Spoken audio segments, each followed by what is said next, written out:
The anime started with Yogiri. He is a loser child walking in a corridor filled with corpses and bullets flying in all directions. He walks towards a camera and asks where Asaka is his caretaker. He continues walking towards a room and the door suddenly opens. A woman is wielding a gun as she holds Asaka hostage. Asaka asks the woman what she wants, but the woman tells her to shut up. Yogiri happily runs inside the room, happy to find Asaka. The woman tells Yogiri to not move, otherwise she will blast the Asaka's brains out. Asaka complains about being hurt, and in the next second something happens. Some waves appear and the woman drops dead to the floor. Asaka is confused, but Yogiri simply hugs her and smiles while saying they should return. Suddenly, an older Yogiri is awoken from his sleep by his classmate Tomochika, who seems to be in a panic. He opens his eyes asking who she is, but quickly remembers she's the girl with the weird name. He remembers that before taking a nap, they were on a class trip and asked if they already arrived. However,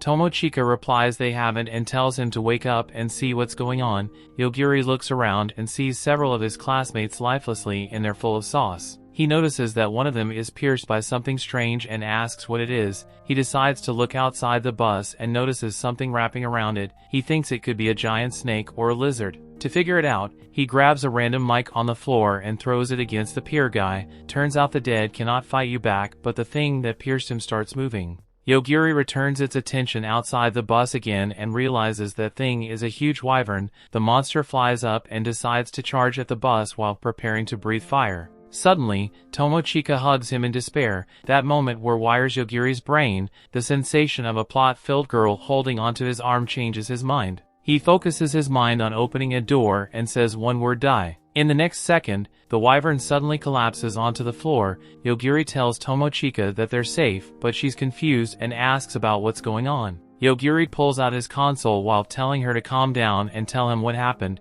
He started playing a video game, but she got mad mentioning this was not the time to play games. After watching him play for a bit, she simply tells him that he's trash and video games and starts giving him tips, but she quickly realizes about their situation and tells it's not the time. He asks if she's feeling better and she confirms. He tells her to start explaining how they got into this situation. Tomochika reveals their bus was driving casually through the night. However, after passing past the tunnel they found themselves in this strange field. Everyone was confused and she even asked her friend if the outside was always like that. However, her friend couldn't answer. Suddenly, a girl entered the bus and greeted everyone inside. She introduced herself as Shion, the granddaughter of the great sage. Their teacher got up to complain, but the girl simply popped his head right away. The girl then acted like nothing, telling the kids to calm down and pay attention without doing anything stupid. Everyone froze in shock, as the girl told them not to annoy her, otherwise, everyone would meet the same fate. She explains to them that her power level is 530,000.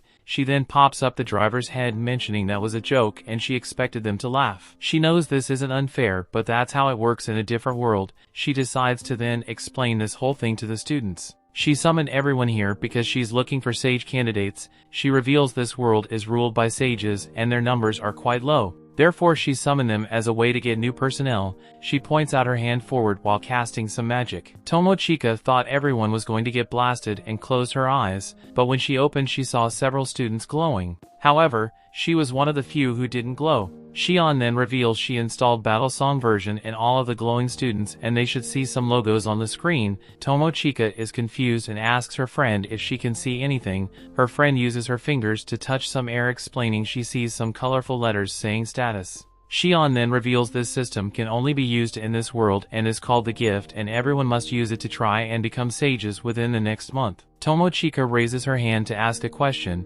She claims that she didn't glow or see any of the logos. Shion simply replies that some people are not compatible and that she should deal with it. Tomochika gets shocked, especially when Shion reveals that if nobody becomes a sage, they will all become livestock to produce magical energy. Shion then explains their first mission will start in an hour and they should try to not get wiped out right away. She then walks away and Tomochika sits down, revealing that she doesn't understand anything. Her friend mentions there are some details regarding their mission on their screen. Turns out their job is to escape from the incoming dragon. Tomochika doesn't believe something like that exists. However, Yazaki, one of the guys, tries to act like a leader. He claims they should try to clear the mission and how they all need to work together, and for that reason they need to talk about their strengths and weakness. Everyone writes their name and stats on pieces of paper, but Tomochika realizes that there are 4 students including her, who didn't glow. However, one of them is Yogiri who's sleeping, cause who cares? They all complain about his carefree sleepy time until they notice everyone else stepping outside the bus.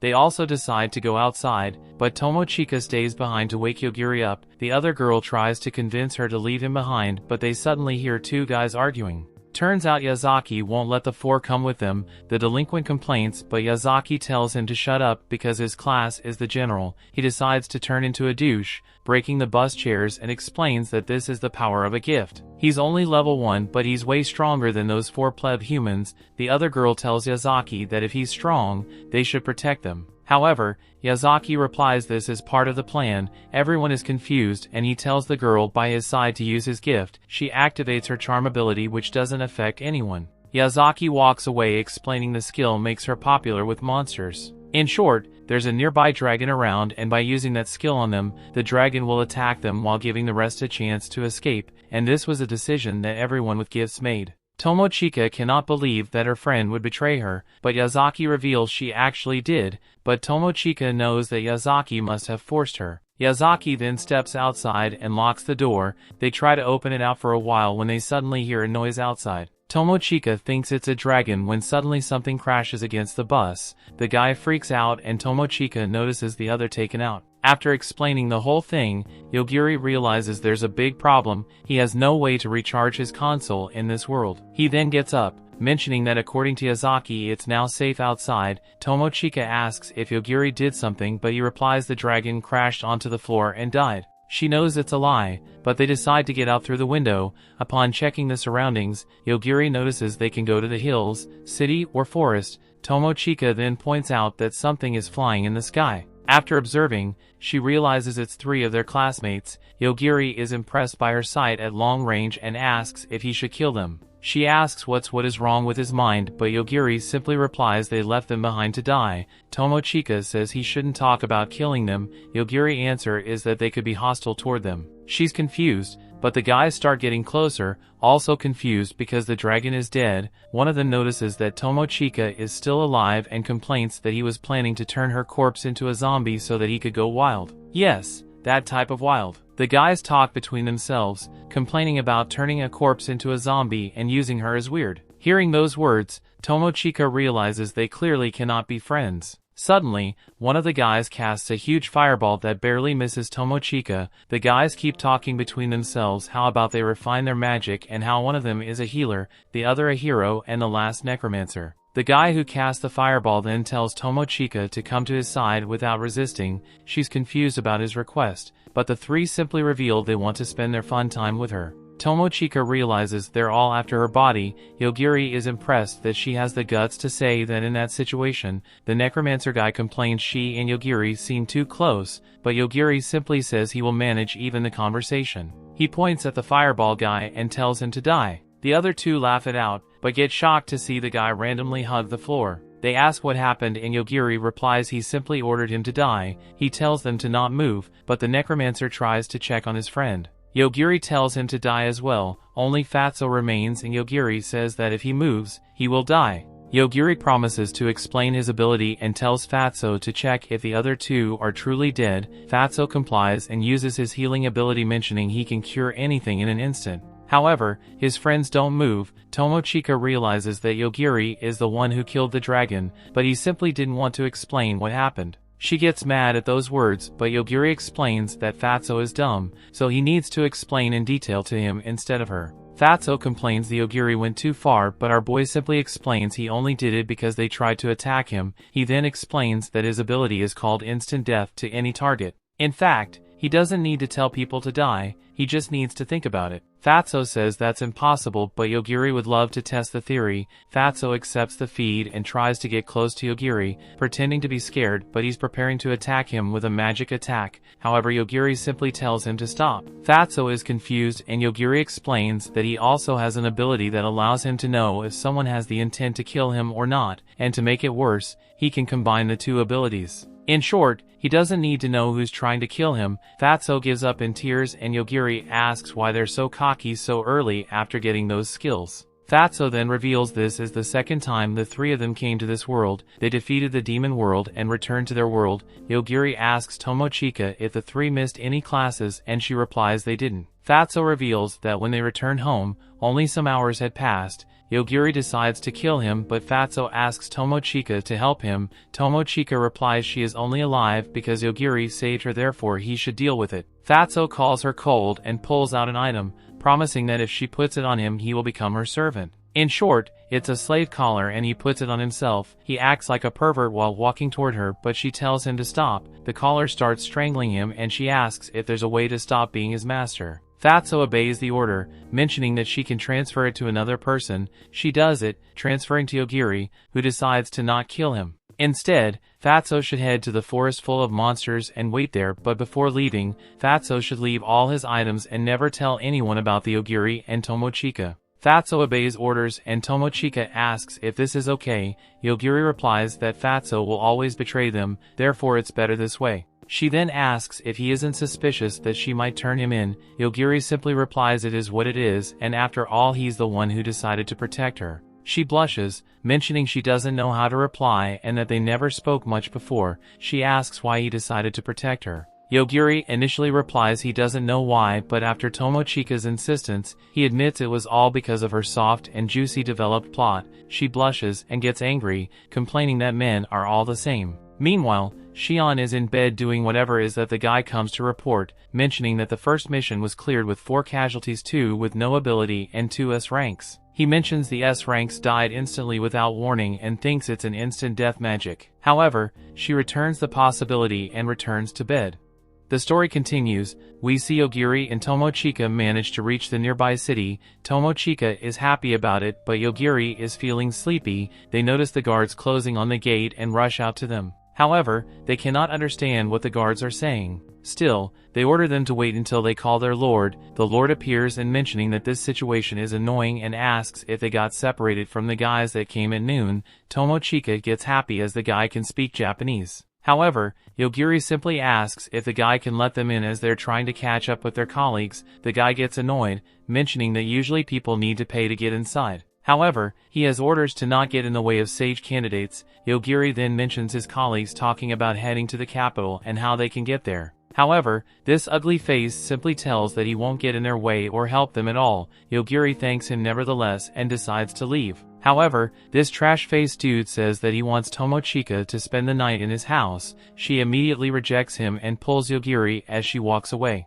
Upon getting inside the city, Yogiri asks why she ran. She replies that she was afraid that Yogiri was about to kill him. Yogiri gets confused and asks if she thinks he's a serial killer. However, she replies that she's surprised that he hasn't noticed that. Upon looking around, Tomochika gets excited because it looks like a fantasy city filled with beast folk. A fox girl named Mirio then approaches them asking if they are sage candidates. She asks if they are lost as it seems like it's their first time in the city. Tomochika gets hyped to see some cat ears, but Yogiri asks what she wants. The cat girl explains she wants to help them for free. The two get confused and ask why she would do that. Mirio explains she wants to get along with the sage candidate boys for 2 reasons. First, they have a guaranteed future, and second, they're easy to seduce. Tomochika thinks this girl has no salvation, but Mirio replies she doesn't want to seduce her boyfriend. She believes that the secret to building a great relationship comes from friendship. Tomochika explains they're not a couple, but Yogiri wants to know her opinion about their situation.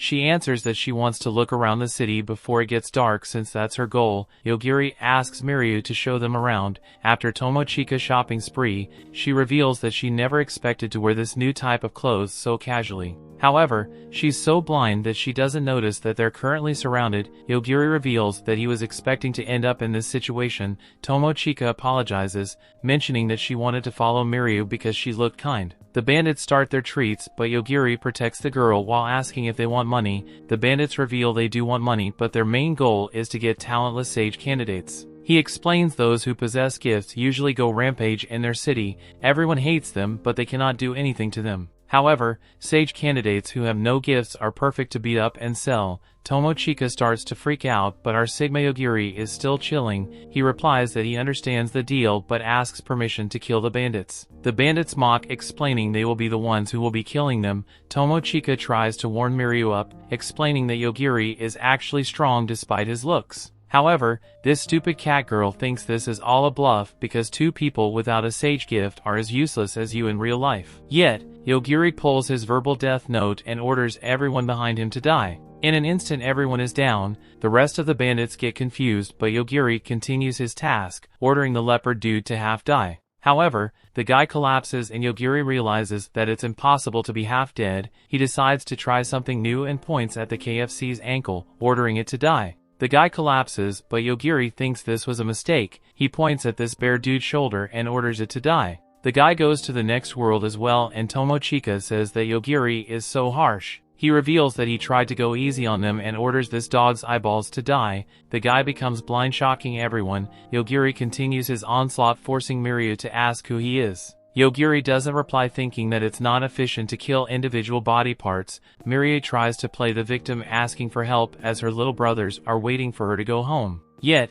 Yogiri simply replies that's not a reason to steal and kill people. The last guy asks if he isn't talentless, but Yogiri points his finger at them and tells them to die. However, it doesn't work. They are still alive and try to run away. Tomochika asks if he is letting them go, but Yogiri replies he didn't, he simply delayed his order. The two bandits manage to hide themselves, but the death is activated. Yogiri tells Tomochika it's time to leave, but they're stopped by some guards who want to know about the situation. Yogiri lies and explains they got lost and found everyone dead on the floor. One of the guards reveals that's a lie because she saw everyone fall out of nowhere when they were about to attack the two. Tomochika gets angry because this clearly means the guards were watching but didn't help them. The guard explains they wanted to destroy the bandits' backer as well. Yogiri understands the guards wanted to let them get sold and then track the people who bought them. The guard confirms it and tells them that Yogiri cannot do anything to them because they're protected against gifts. However, one of the guards uses his appraisal skill and reveals that neither Yogiri nor Tomochika have gifts. The girl is shocked,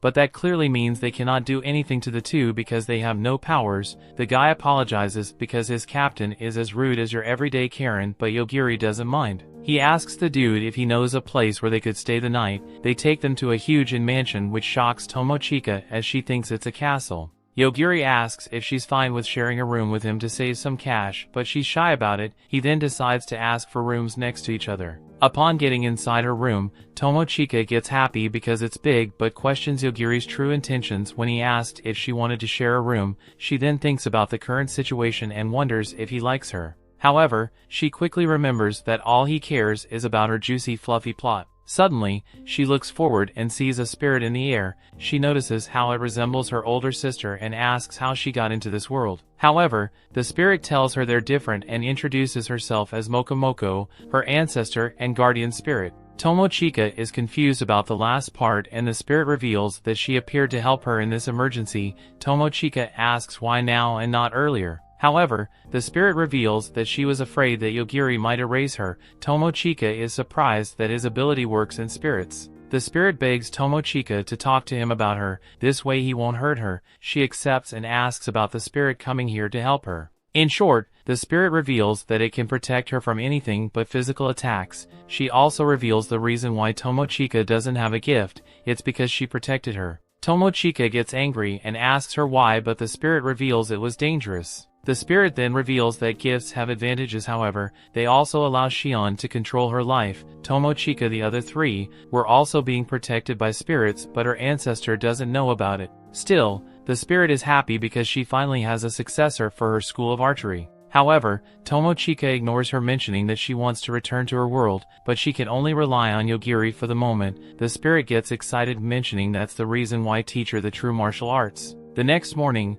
Yogiri notices that she seems tired. She reveals it's all due to the recent events and asks if they will catch up with the others. Yogiri explains that he met Celestina, one of the inn staff, and had her look for the others' location, prepare language translation, and some concealment items. Not only that, but Celestina created something that will enable him to charge up his console. Celestina hands them some tickets to leave the city, and Yogiri asks her to keep all the items he has. The two later depart on a train and Tomochika's ancestor is still scared of Yogiri. Tomochika asks if he can see her ancestor, to which he reveals that he only saw her from the moment Tomochika talked about it. Tomochika then sits by his side and asks if they will be able to meet their colleagues. Yogiri replies that according to Celestina, their mates should be moving around the primeval forest to train. Suddenly, he turns to her and pushes her down. A huge explosion blows the ceiling away, confusing her.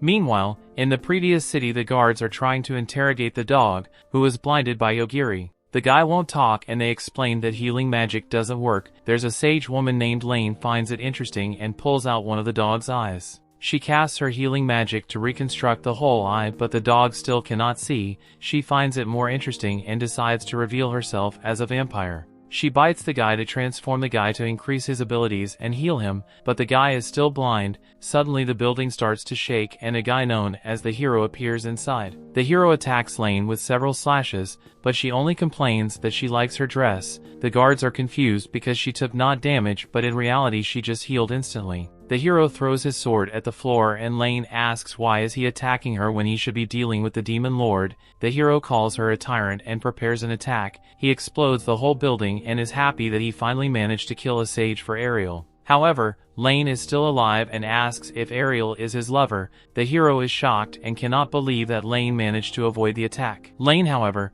explains that she didn't move at all because she cannot die. The hero is confused because his attack should have deleted her, but she only thinks that would be great if that was possible. In the end, the hero begs to be killed, but she simply throws him off the building. Back on the train, a message orders the passengers to stay put as there's a sage fighting an aggressor. Yogiri thinks they're safe as nobody is after them, but Tomochika doesn't know what's going on. They look around and see a huge mecha robot which Yogiri realizes is the aggressor. Tomochika uses her amazing sight to tell him the sage is floating. The sage launches several attacks at the robot, but their battle is pretty, even destroying mountains during fights it's pretty common. Tomochika asks if Yogiri can get rid of those two, but he asks her why should he do it. She claims they're on their way, but Yogiri explains that's stupid because he could use that same reason to kill everyone who walks in front of him. She tries to explain that they could have died just now, but Yogiri says they aren't targeting them. He reveals that he has some rules to use his power, otherwise he would simply kill everyone who annoys him.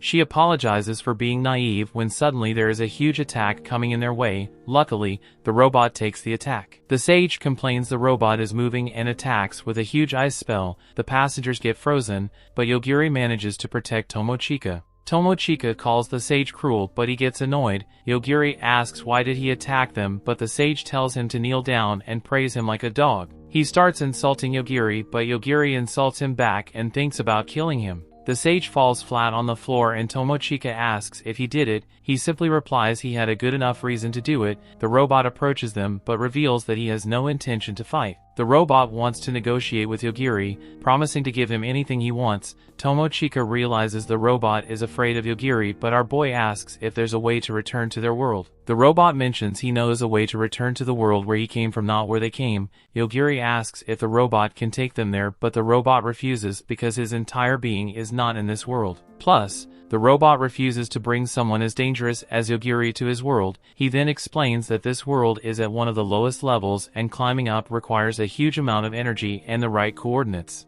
Yogiri then asks the robot to give him advice on how to find the energy and coordinates to return to his world. He then asks if Tomochika wants something, but her spirit interrupts. Later that day, the guards find out the sage that defeated by Yogiri. Shion also finds out about them while talking with Lane and finds it curious they managed to kill a sage. Lane is interested in Yogiri's instant death ability, but Shion reveals that the sage is supposed to have instant death resistance. Shion then leaves and Lane tells her subordinate to head to Hanabusa City and find out Yogiri and Tomochika. Meanwhile, the two rest for the night in the woods, where Tomochika's ancestor reveals that she turned her underwear into a katana.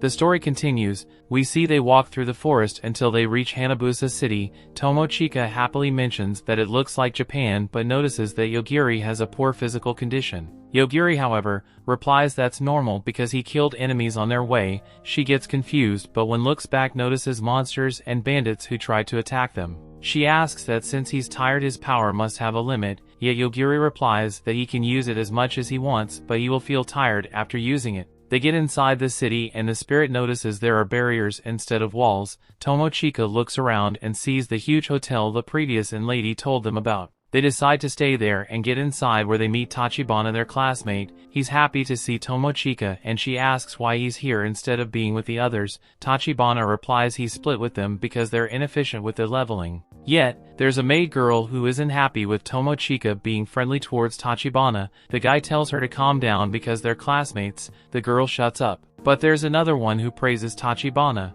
Tomochika is confused and asks Yogiri if he knows what is this all about, but he doesn't. Tachibana then introduces them to the maid girls, mentioning they're his bodyguards. There are a total of 5 girls severing this piece of trash. The 5 girls introduce themselves but also use this chance to threaten Tomochika. She doesn't understand what is this all about. But Tachibana apologizes because he's a beta who isn't strict with girls. He orders the girls to shut up and Yogiri asks Tomochika if this guy also left them behind. He mentions that he doesn't know what kind of ability Tachibana has, but he seems quite confident. Yet, Tomochika reveals that this loser has always been like this. He was always popular with girls and a narcissist. Yogiri is surprised, mentioning that school is more interesting than he thought. Suddenly, this trash calls this fate and invites Tomochika to become his lover. He knows this was sudden to ask, but Tomochika is shocked. The guy goes on telling her to not worry about Yogiri. He doesn't usually accept guys, but he can give him some special treatment.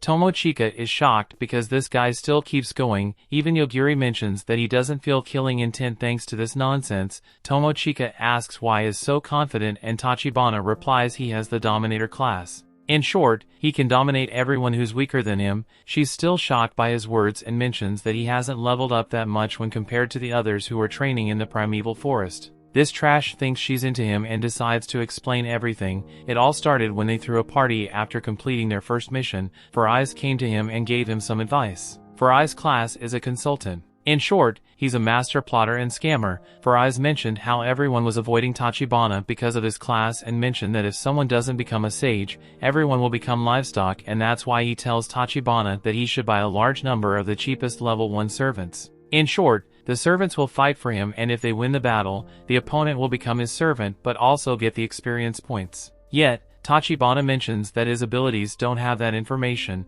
Furai's reveals that his consulting class allows him to see the hidden details of others. Tachibana wants to know why Furai's is trying to help, but our master plotter just wants to make sure that everyone has a chance to become a sage and wishes him good luck. After that story, Tomochika thinks support types are too strong in this world. Yogiri understands that while they're speaking, Tachibana's number of servants and level is rising. The cocky guy confirms it and asks Tomochika again to become his lover. She rejects him, but he tells her to think about it and reply later. He leaves the place and she reveals that he's annoying. Still, Yogiri thinks it would be safer for her to be by Tachibana's side when compared to him. She asks if he's trying to make her angry, but he doesn't understand her reaction. Later, Yogiri is resting on his bed while Tomochika wonders how long they're supposed to stay in that place. The spirit says they should leave after Yogiri wakes up, but Tomochika replies it's been already 3 days. She asks the spirit to check on him, but the spirit refuses to because she doesn't know what he will do to her.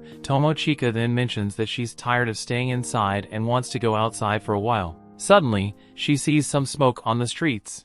This is because the guy whom Lane told to take care of Yogiri is coming into the city and destroying everything. The guy announces that his immortal army is recruiting and that if the citizens die, they will become zombie soldiers. The spirit tells Tomochika this isn't good as it smells like death. Tomochika gets shocked and asks how this world can be so weird because people easily die here. Meanwhile, the other guy's maid is walking in the corridor while invisible. The spirit then asks if Tomochika doesn't want to go outside, but she rejects it, mentioning it's way more comfortable inside. The spirit says they cannot stay here forever, especially when an enemy is targeting her right now, but they cannot see it. Tomochika is confused and asks what they can do against someone they can't see. She decides to call Yogiri's room to wake him up, but the spirit thinks she's relying on him too much. Meanwhile, the phone rings while Yogiri dreams about his childhood. He remembers waking up to his dog licking his face and Asaka telling him that breakfast was ready. He then wakes up from his dream and picks up the phone, promising to go to Tomochika's room. Upon stepping outside, he sees the corridor is empty. However, the maid is invisible and pulls out a dagger. Yogiri closes his eyes and focuses on sensing the killing intent, and he manages to see the girl and finds out that she plans to target Tomochika. He pulls out his mental death note and the girl falls onto the floor. He gets inside Tomochika's room and explains there was someone outside her room to kill her. Tomochika is confused about why she would be targeted, but Yogiri simply calls the reception to say there's someone collapsed in the hallway. Tomochika asks why he did that, but he replies they would suspect them if he didn't. Meanwhile, Tachibana receives an alert mentioning that his maid's signal has disappeared, but he must worry about the other monster inside this dungeon. The monster attacks him, but he uses the barrier to block it. He thinks this is boring and uses the barrier to attack, mutilating the monster's arm. One servant is quite happy, mentioning that he's way too strong for monsters on the 100th floor. The monster asks who Tachibana is, but this guy uses his menu to use a flare bomb skill.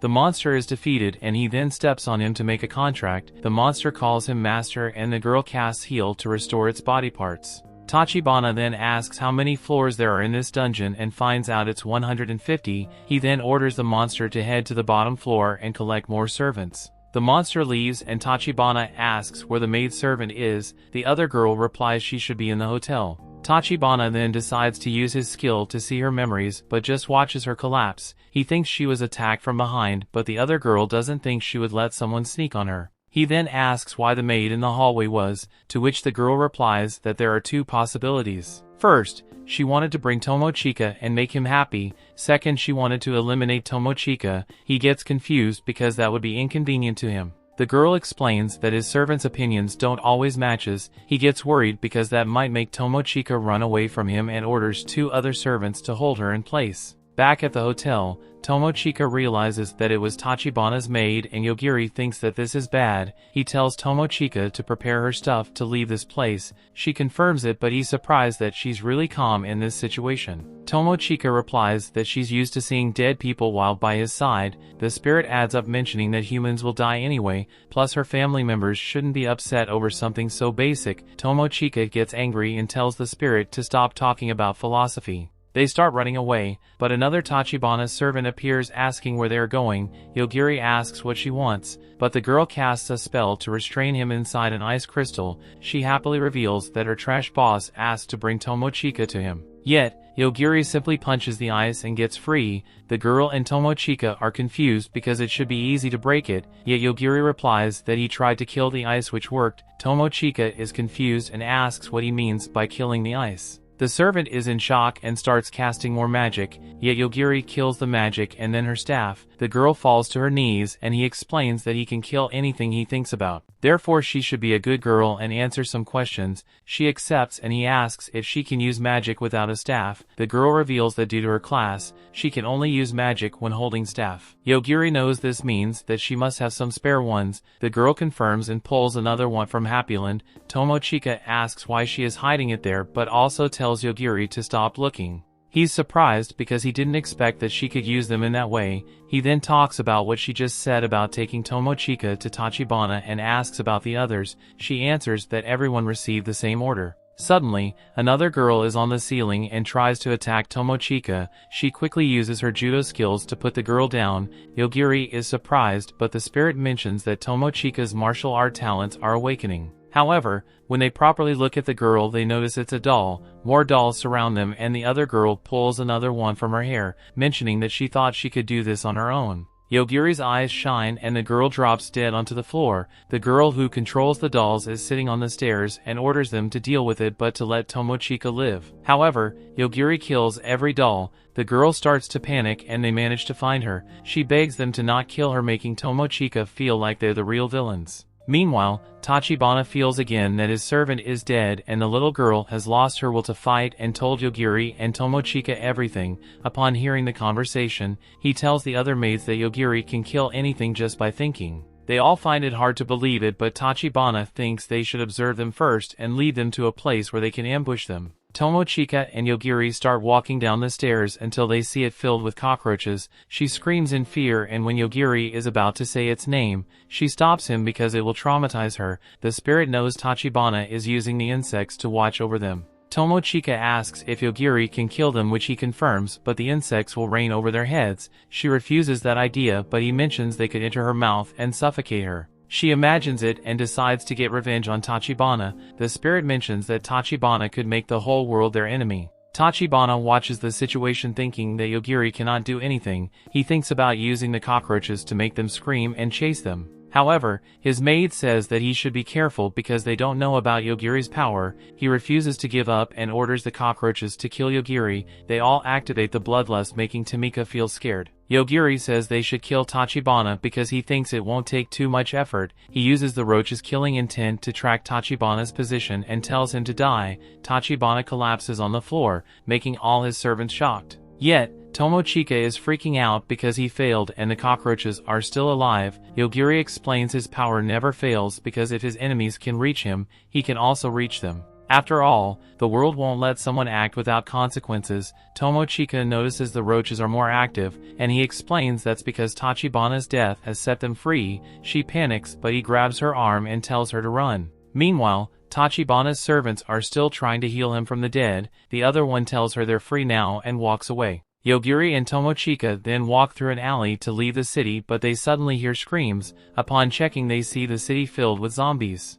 The story continues. We see zombies start wreaking havoc in the city and Tomochika questions what is happening. Yogiri, however, mentions the zombies are slow and it should be possible to escape if they're careful. Tomochika asks if they cannot help, and Yogiri replies it will be hard to save the city. Even the spirit tells them to get out before everything gets worse. Meanwhile, the city mayor complains about Masayuki, who released the zombies into the city, explaining that Lane the vampire sage gave him the city managing rights. Masayuki simply tells him to not worry because the sage candidate era is under Lien, plus the mayor shouldn't be worried because they fought the same battles. The mayor replies Masayuki already died and became an undead and therefore he should group his zombies and leave the city. The zombie dude, however, reveals this was Lane's order. He tells the mayor to hand him the key to the city. Since it's an order, the mayor gives him the key and asks what he will be doing. However, Masayuki replies it's nothing important. He then uses the speakers around the city to order his zombies to stop moving. The undead then introduces himself to every citizen and uses a huge screen to show Yogiri and Tomochika's pictures. He explains that he's searching for them and the remaining humans should bring them to the central plaza within 1 hour. If the citizens don't do it, he will make his zombies move again. At that same moment, Yogiri and Tomochika were trying to sneak outside the city. They hear everything the other guy has said, but also hear that he locked the whole city to prevent everyone from running. With this, every citizen understands they have two options: to capture Yogiri and Tomochika or to become a zombie. The mayor suddenly enters the room the other guy is speaking from, complaining about hurting the citizens. However, the guy replies that if he didn't threaten them, they would never look for the other two. Everyone around the city starts looking for the other two, which forces them to hide in alleys. Tomochika thinks humans are now way more dangerous than zombies, but Yogiri replies they must run to avoid being found. Tomochika then asks why they are being chased. Yogiri thinks about it and replies it must probably be because he killed the other sage. Suddenly, 3 guys manage to find them and promise to take the 2, even if it means killing them. Yogiri thinks this was quite fast and warns the guys that if they get close he will kill them. One of the guys ignores him and tries to attack, forcing Yogiri to mentally death note him. The others start to panic and Tomochika starts complaining about this being a disgusting way to carry out a promise. Yogiri replies these guys are trying to kill them, so they should also expect to be killed. He then notices the other 2 running away and thinks Masayuki is only instigating this because they think Yogiri cannot kill a normal person. He reveals that he's now annoyed and thinks about going to the plaza to negotiate with Masayuki. They head out to meet him but find the place to be quite grim, as if it was Halloween. Tomochika even thinks this is the most fantasy-like stuff she has seen in this world. Upon getting close, Yogiri asks who's Masayuki. The guy initially doesn't recognize them and asks if they came here because they gave up running. He calls them boring for trying to sacrifice themselves for the people, but Yogiri calls him stupid. Tomochika starts to panic after hearing those words and Masayuki asks what Yogiri wants because if he kills him the game is over. Yogiri replies he wants to get on a train and go to the royal capital. Therefore, it would be kind of Masayuki if he removes the barrier around the city. Masayuki is shocked to hear those words and gets angry. He starts complaining, mentioning that Yogiri is in a bad position to negotiate right now. Yogiri realizes that's true and thinks he must have something to offer. Therefore, he simply says that he will let Masayuki live, even though he should that would be a bad thing. Masayuki gets even angrier, calling Yogiri crazy and asking if he wants to die right now. He orders his Immortal Core army to attack Yogiri, explaining that Yogiri cannot kill something that is already dead, but as you expect, our boy orders them to die and they all collapse. Masayuki is shocked because he cannot understand what's going on, and the mayor uses this chance to say he's not involved in anything. Yet, Masayuki wants to know how the dead just died. Yogiri replies he also doesn't know about it, but since the undead were moving, it pretty much means they were alive. Tomochika then complains about how Yogiri ignored what just happened but just answered it. Masayuki still could not believe what had just happened, but Yogiri gave the biggest Chad answer: he's the one who decides what's dead. In short, if it moves it's alive, if they stop they're dead. Masayuki gets angry and calls out his master Lane, but Yogiri simply asks what he is going to do since his comrades are already dead. The guy gets down and refuses to accept Yogiri's instant death ability. He starts transforming into a mix of Batman with werewolf, but Yogiri tells him to die. Tomochika complains she wanted to see the transformation first. Yet, Yogiri doesn't understand why he should do it. She then asks what they're going to do now because they cannot negotiate with the dead undead. However, Yogiri says that's not a problem and approaches the mayor. The guy panics and begs to stay alive, promising that he just wants his city to stay safe. Yogiri simply replies they just did this to protect themselves. The mayor then explains this is all because Sage Lane ordered Masayuki to kill the two. Upon hearing that name, Tomochika questions if Shion isn't the real name. The mayor then explains that Shion is also a sage, but this city is under Lane's control.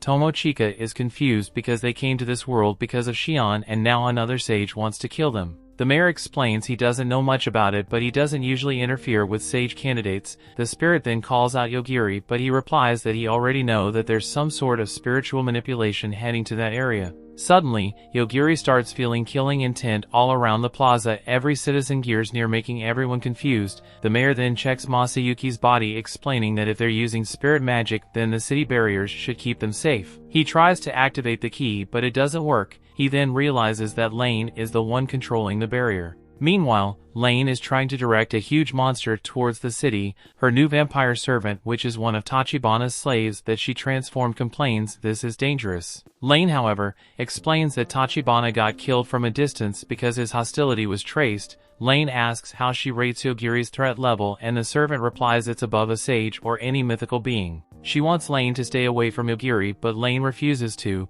Lane realizes that despite her servant knowing that she's immortal, she's worried about her. That means that Yogiri must be some sort of god of death. Meanwhile, inside the city, Tomochika asks if Yogiri cannot kill the source controlling the citizens. He replies this is different than Tachibana's case. He starts killing everyone who tries to attack them and people fall one by one. He feels like this is just a test like they used to do to him when he was a kid. Yogiri then notices the mayor in a panic to see his citizens die in front of him. He tells him to get closer, but Lane reveals that her plan is to cause Yogiri's death indirectly. She then creates another clone of herself and orders her clone to fly up and create even more clones. Yogiri notices the killing intent gets stronger, but Tomochika then notices the dark aggressor. The huge aggressor destroys everything he passes through and they begin to panic. Yet, at the same time, Lane reveals that since her clones know nothing about Yogiri, they have no killing intent toward him. She then orders his clones to attack the city. When the aggressor either tries to attack or dies, Tomochika then asks Yogiri if he can kill the aggressor. He replies yes, which shocks her because she didn't expect it. The mayor begs Yogiri to save the city, but he has a bad feeling about doing it. Nevertheless, he orders the aggressor to die, and while it's taking effect, he notices the city being attacked from the air. He saves Tomochika from being hit, but she wonders if this attack came from the aggressor. Yogiri reveals he killed the aggressor. However, this attack blended with the darkness's killing intent to remain unnoticed. He realizes this attack has no target, but the goal is to destroy everyone in it. He thinks everything until now was just a test, but Tomochika tells him to stop enjoying his new pillow. They then get up and Yogiri explains he doesn't know what's happening. Upon looking at the sky, Tomochika explains she sees several women in a dress raining from the sky. The mayor realizes that Lane, and Tomochika asks if Yogiri can do anything to her. He explains that he cannot do anything because she isn't aiming at him, plus they're all moving so fast that he cannot find them. In short, this all planned to deal with his skill. Since all women look the same, Tomochika asks how many Lanes exist. The mayor then reveals their clones because Lane has super regeneration abilities.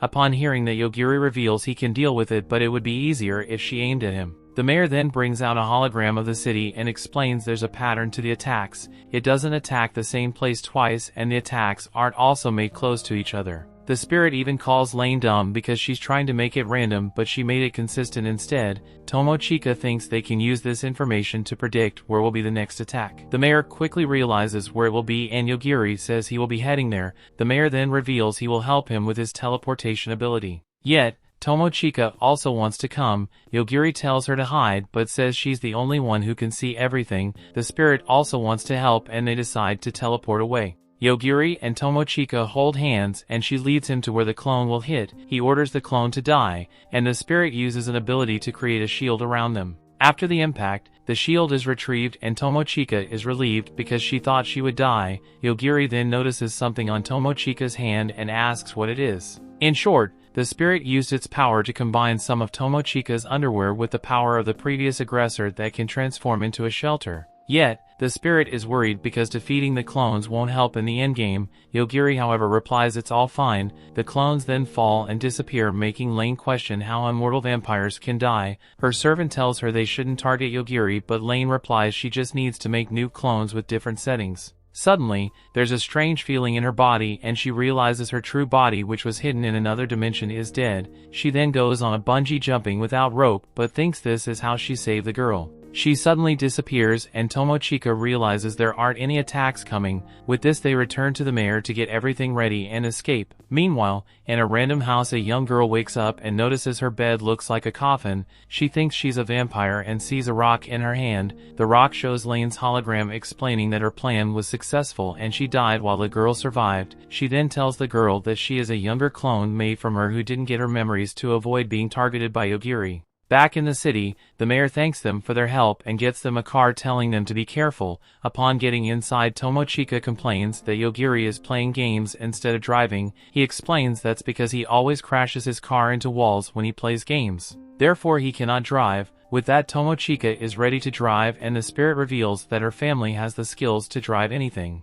Tries to wake up Yogiri by driving through a canyon and convinces him to drive. Yet Yogiri is dreaming about the moment he met Asaka, his foster mother. That day, Asaka was taking a job interview to work for a research institute, but upon reading the contract, she noticed a clause that she couldn't complain if the job was the cause of her death. She tries to obviously reject it and leave, however, they force her to sign it. She thought this was the base of an evil organization, but Yukio the interviewer tried to dismiss it. While taking the lift, she wanted to know the details about her job. Yet, Yukio replied that she simply had to take care of a monster. She's shocked to hear it, but Yukio explains they do cursed experiments in their institute. Upon reaching the bottom floor, she notices how dark it is with something written on the doors. Yukio explains that's a scripture. She asks where he is taking her and he reveals it's to her workplace while taking another lift. He asks if she knows about Alpha Omega, since she doesn't. He explains that it means everything or eternity, and that's the name of the test subject she will be taking care of. Asaka asks if that subject is human, but Yukio cannot give her an answer because he has never seen it.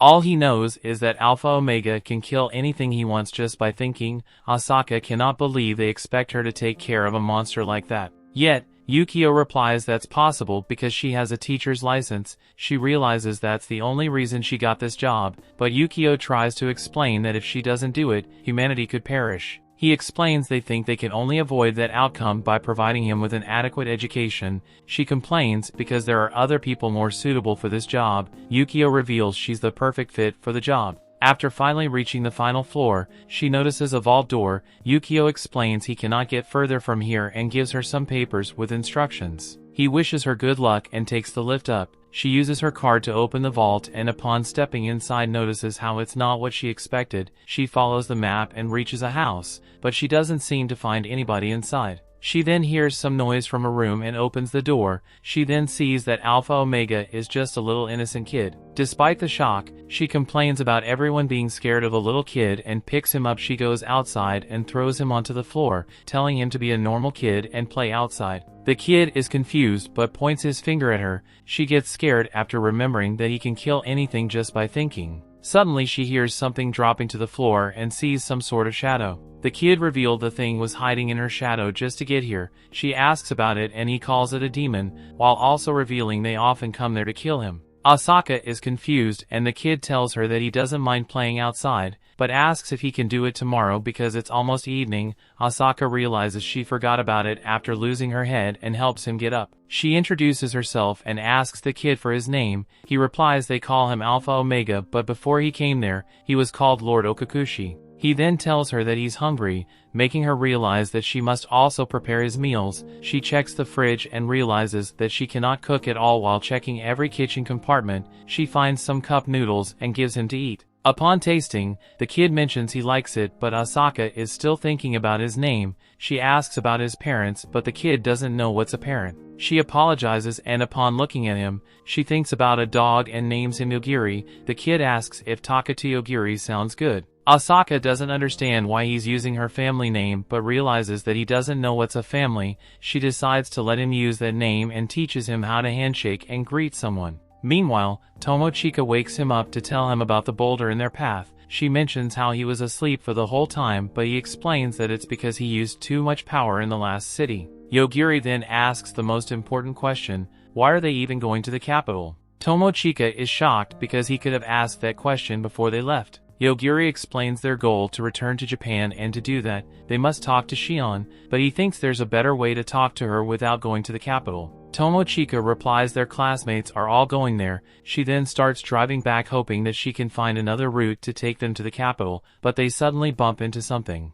Upon checking outside, they see a dragon who prepares to attack them, but Yogiri orders it to die. Tomochika feels relieved until she notices a lot more dragons flying their way. Yogiri realizes they're in their territory. The dragons prepare to breathe fire and Tomochika grabs his arm, asking him to do something. Since the dragons have killing intent, Yogiri orders them all to die. The dragons start raining down, making Tomochika even compare it to a dragon insecticide commercial. She sighs in relief until she notices they're being covered by the big shadow. Upon looking up, she sees a huge golden thunder dragon in front of them. She starts freaking out thinking she will be struck by lightning, but Yogiri reveals he doesn't sense any killing intent. The dragon looks at them and tells them they have passed. Tomochika is confused by those words, but the dragon turns around and flies away in panic. Yet Yogiri yells at it to wait and asks why the dragons attack them, if they can understand. The dragon ignores him, but Yogiri promises that he will do the same thing he did to the other dragons. Turns out the huge dragon is actually a little girl who's shaking in fear. She knew she should have flown away without talking.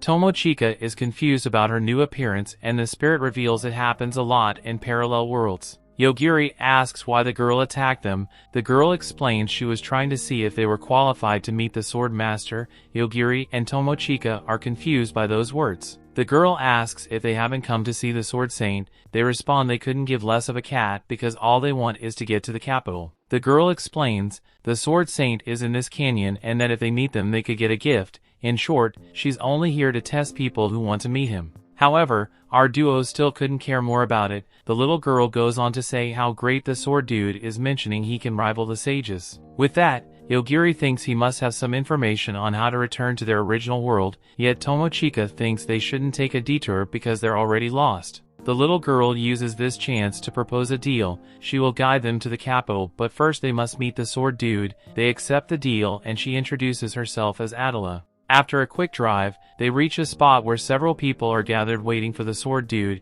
Everyone starts complaining about them cheating for coming in a vehicle. Yogiri is confused about everyone's words, but Adela explains that today is the selection for the Knight of the Holy King. In short, if someone becomes a Knight of the Holy King, they can become the Sword Saint disciple. Therefore everyone here is aiming to become the next Sword Saint. Another guy looks at them and says they've been disqualified despite working so hard, yet another voice says the selection hasn't started, therefore nobody has been disqualified. Everyone then sees the Sword Saint. The old man then gives everyone their first trial, which is a battle royal to the death, until he tells them to stop. Tomochika cannot believe the old geezer, but Yogiri asks the old guy if he can leave. Adela is confused, but the old man creates a rule that if Yogiri leaves the place, everyone will be disqualified. Everyone starts killing each other while Yogiri and Tomochika watch. A random group suddenly targets them, and since Yogiri has no other option, he decides to kill them, yet a random dude comes forth promising to protect them. The random guy calls everyone a fool, mentioning they're all misunderstanding the sword dude's intention.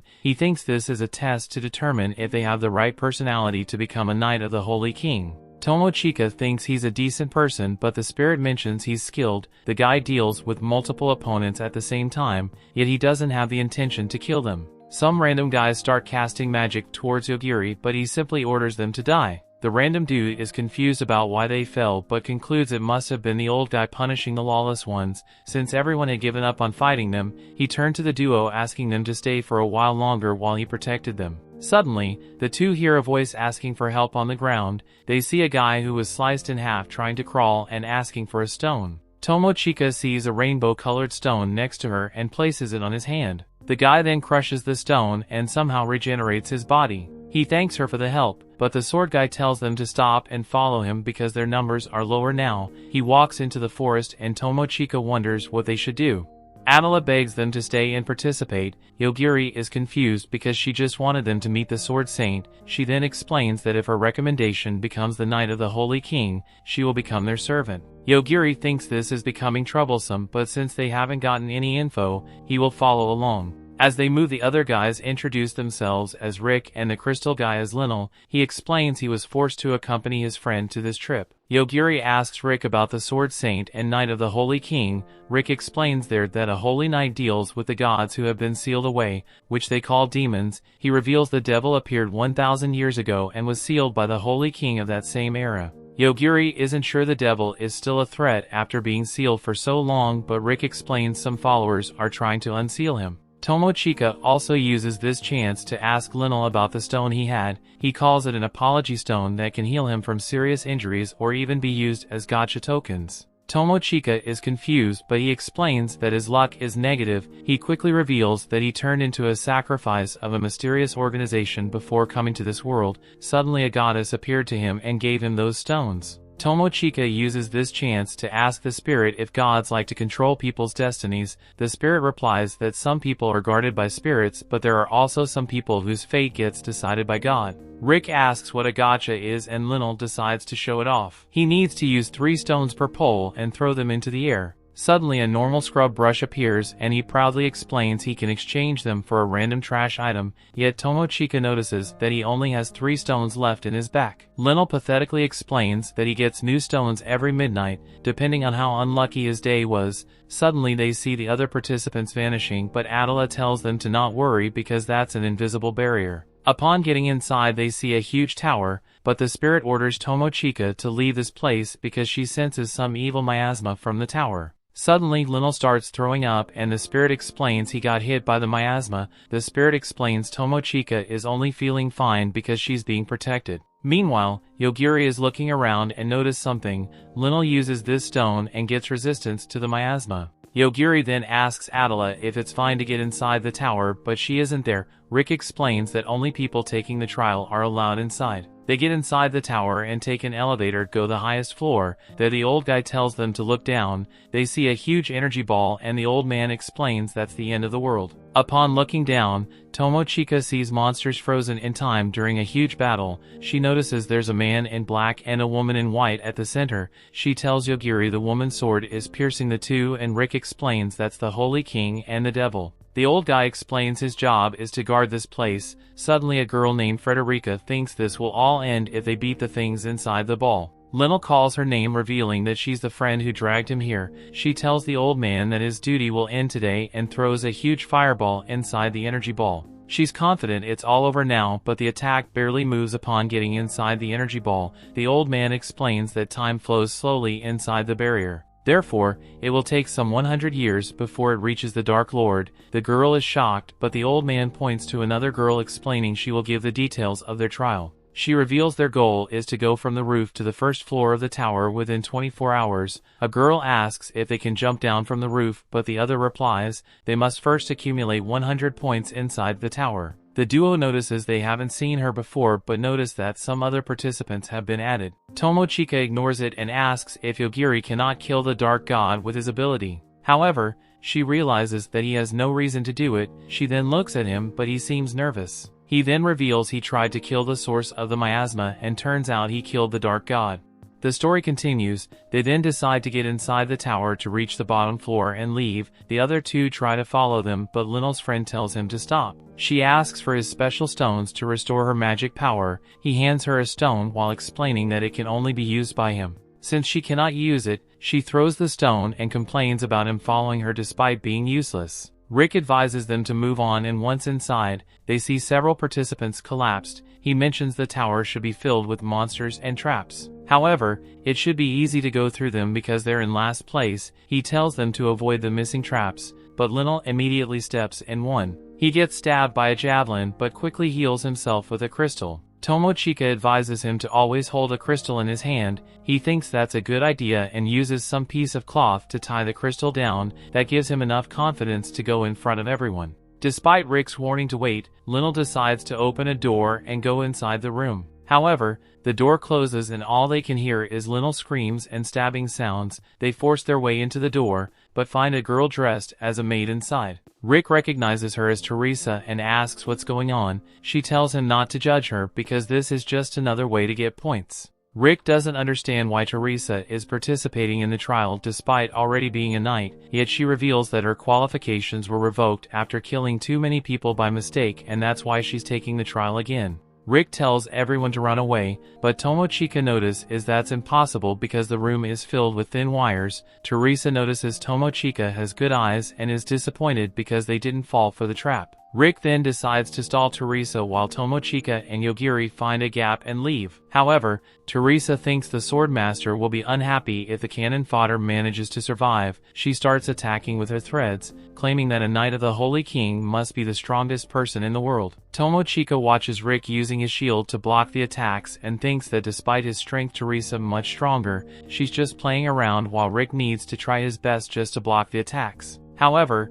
Yogiri decides to ruin the fun and orders Teresa to die. She falls flat onto the ground, shocking everyone. Yet Yogiri changes the topic and asks if the hand he just found belongs to Lynel. Despite the initial shock, Tomochika starts looking around and finds him on the floor about to die, and begging to have the crystal back. The group later continues and reaches floor 98. There they meet a girl who explains this is a safe lodging area for everyone to rest. Yogiri uses this chance to suggest that the group split up because they could face a trial where they must have to kill each other. Rick agrees, mentioning he never expected this trial to be so cruel. He asks if they will be safe, and Yogiri reveals that as long as he's with Tomochika, Lynel also wants to wait until midnight to replenish his crystals. With this decision, Rick decides to leave while Lynel asks for a room to rest. Tomochika and Yogiri are left alone and he asks if she wants to rest. However, there's a problem. They only have one room available. Our boy takes the room just to find a couple's bed in it.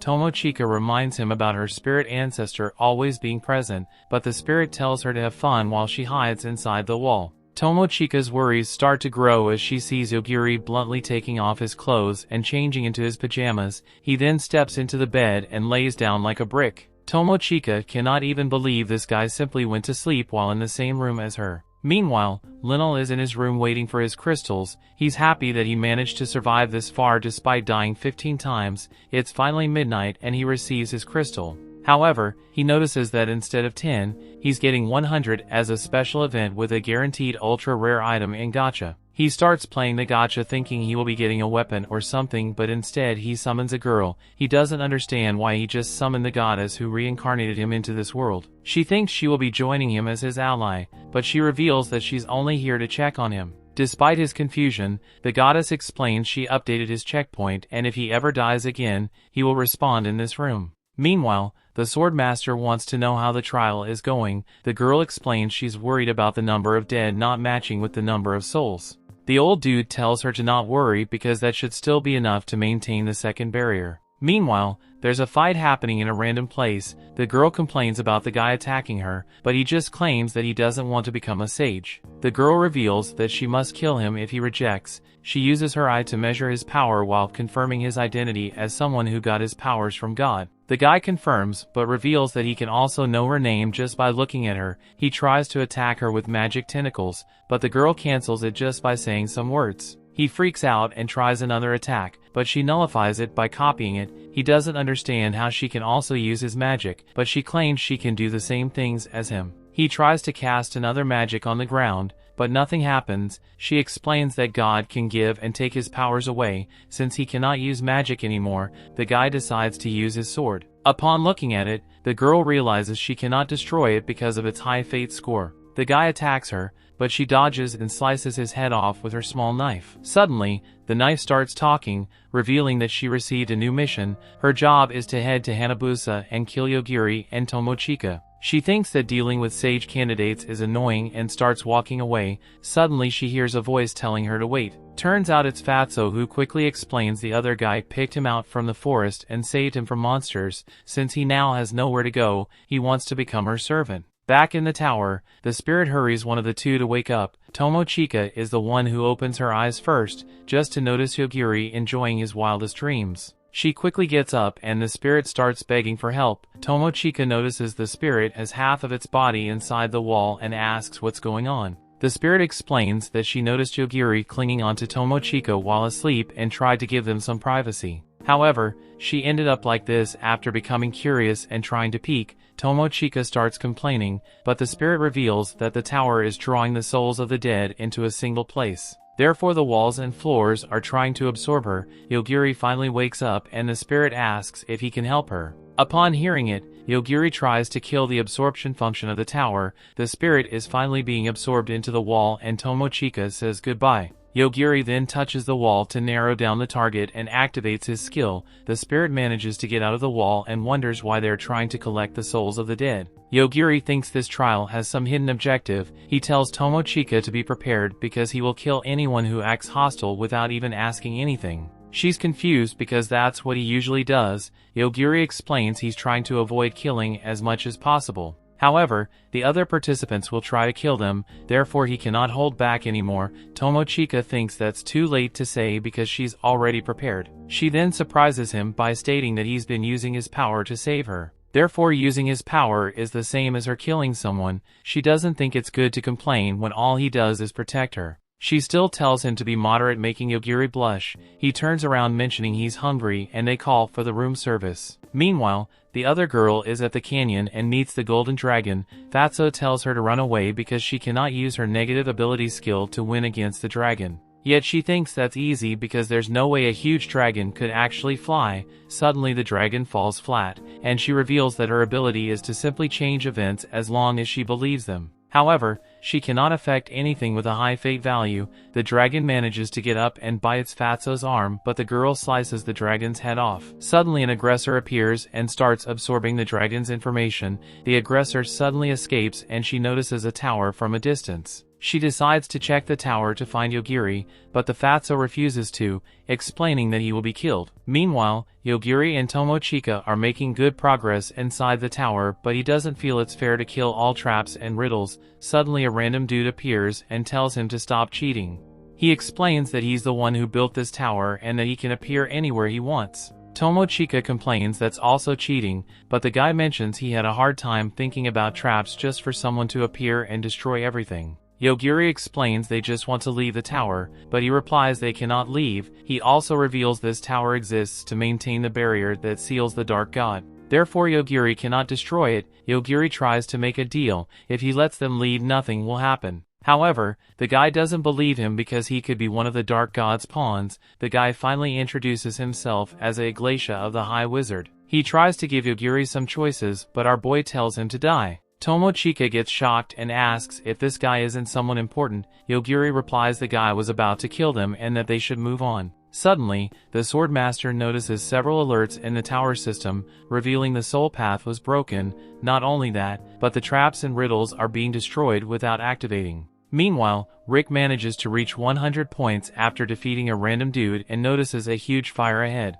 Upon getting close, he notices it's Linnell and his friend. She explains that she's trying to help Linnell, who currently has 0 points. She's literally creating a fire barrier and forcing him to fight other participants. Luckily, he manages to kill the dude and Rick notices that he's getting strong. Meanwhile, our duo manages to reach some sort of arena where they see 2 people fighting. They then notice a guy sitting on a throne with 2 other girls standing next to him. He tells the rabbit girl that his opponent's attacks are trash and she thinks he's trying to encourage her. Tomochika continues to watch the fight and the spirit asks what they will do. Yogiri thinks that's simple, this fight has nothing to do with them and therefore they will just advance quickly. Yet Tomochika notices the door is just behind the guy. The guy, however, tells the opponent to get serious. She decides to follow his advice and reveals herself to be half demon. The girl promises to finish this quickly before the sword master finds her identity. She combines magic with her sword and attacks the rabbit girl, yet the rabbit dropped her weapon and started to punch the other girl.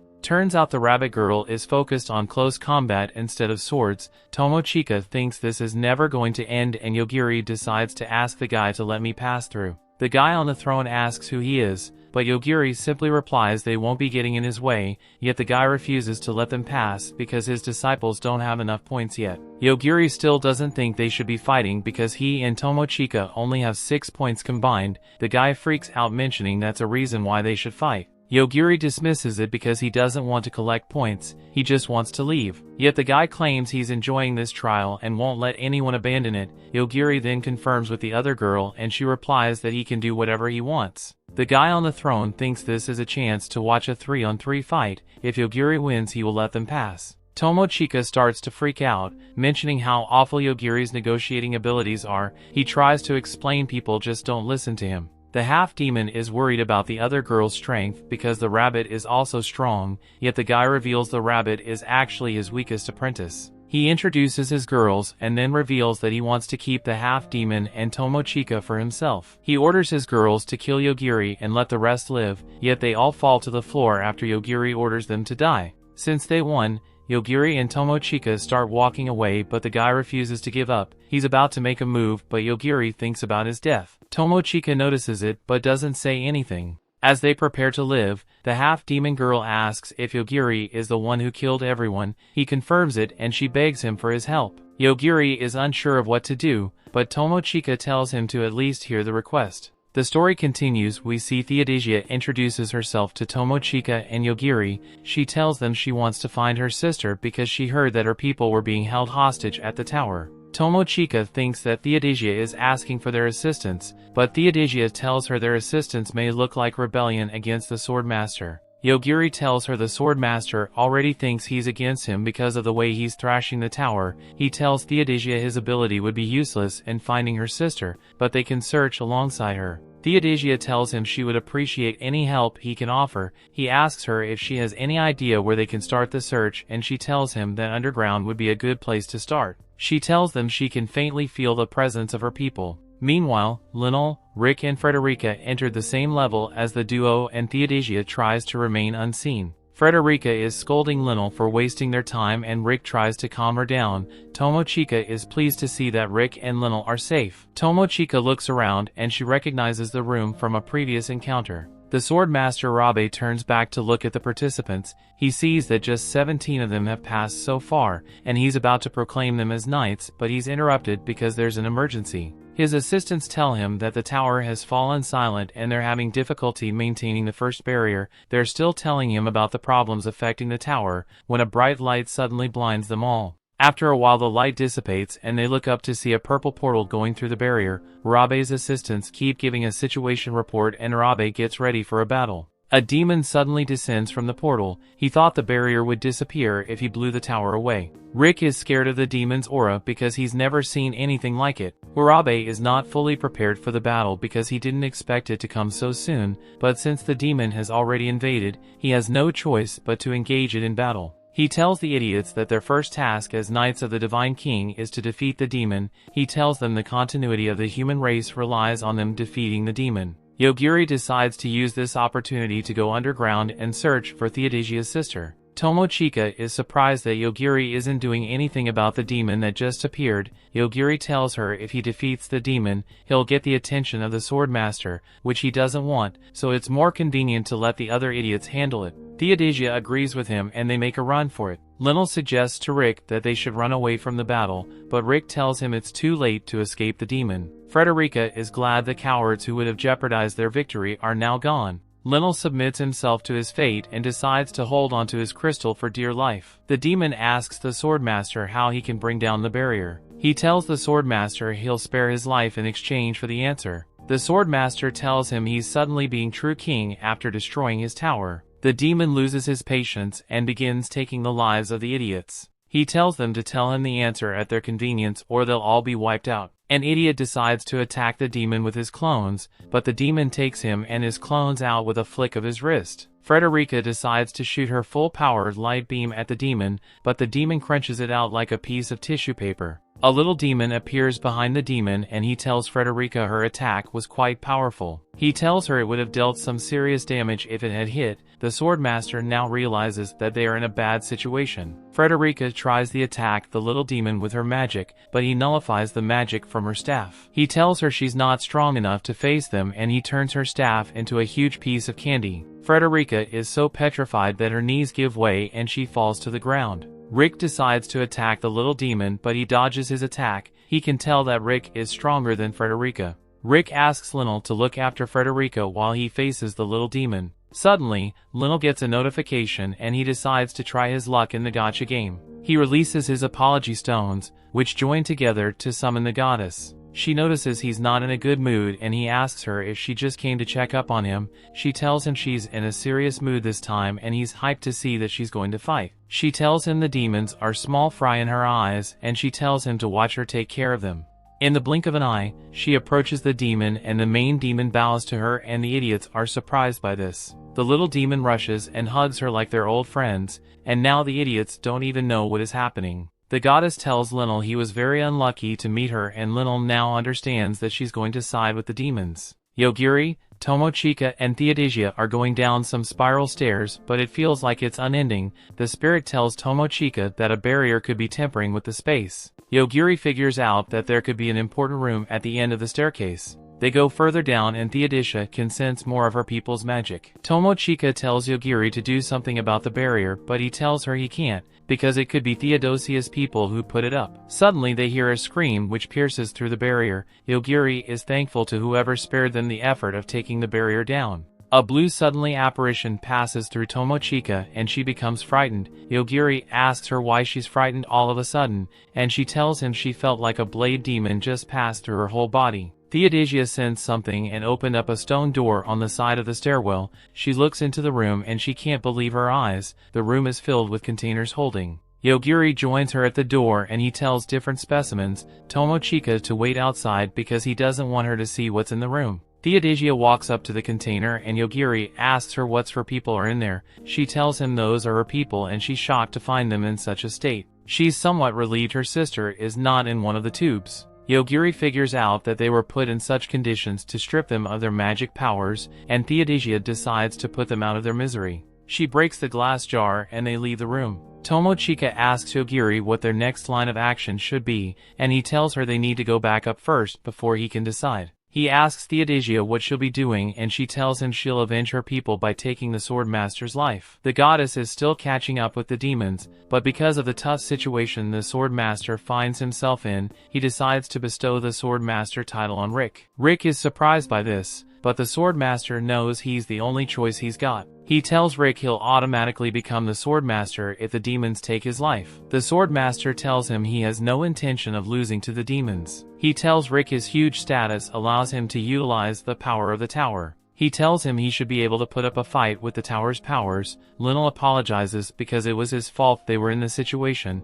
but the Swordmaster tells him he didn't expect anything from him. Lionel knows that if he loses his life, he'll go back to the checkpoint, so he decides to try out an idea. He asks the goddess why she's chatting with the enemy, but she's skeptical about giving him an answer. He begs her to satisfy his curiosity and she decides to answer him. Since they've been in a relationship for a long time, Rick realizes that Lionel is trying to buy them some time. The goddess talks about her darling who suddenly disappeared. Lionel doesn't know who she's talking about, and she tells him he's inside the barrier. She tells him her darling is the Dark God and the Swordmaster is surprised by this. She tells him she sent out a ton of messengers to search all over the world, and that was how she learned that he was sealed in the barrier. But after finding him, her messengers were unable to defeat the Swordmaster, so she decided to send him because he had bad luck. She was hoping her darling would come back to bring an end to humanity. Lionel can't believe his ears. He knew his luck was bad, but he didn't think it was so bad that he'll cause the elimination of the human race as collateral damage.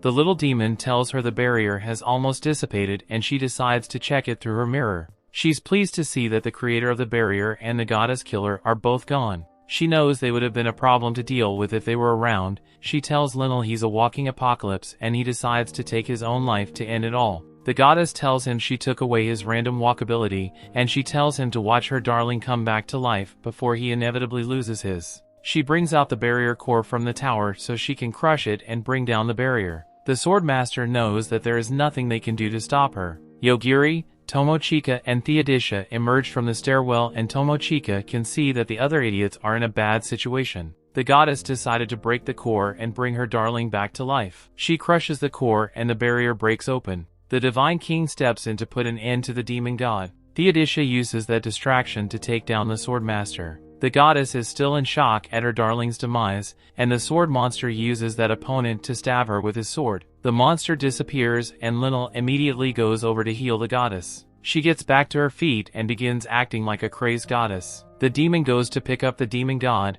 trying to get him to regain consciousness. He remembers that his god requires human sacrifices and tells the demons to present all the humans to the demon god for consumption. The Divine King decides to protect the human and Yogiri decides to protect Tomochika and Theodosia. He tells the main demon to die and all the demons follow suit. Theodosia asks Yogiri if it's okay to leave the goddess as she is, and he tells her he won't attack the goddess because she bears no hostility towards them. Suddenly Aoi arrives at the tower, dragging Fatso behind her. She asks Rick for Yogiri's location and he tells her it wasn't a good time for reunions because of the goddess. She analyzes him and tells him he has become a sword master, and he recalls the former sword master's words. She tells him his sword can put an end to the goddess. The Divine King tells him the barrier won't last much longer, so he decides to take down the goddess. Aoi asks for Yogiri once again, but the boy with her doesn't want to meet Yogiri again. Suddenly he notices Tomochika's silhouette and the girl figures out that Yogiri is standing beside her. She analyzes him and she can't believe his stats.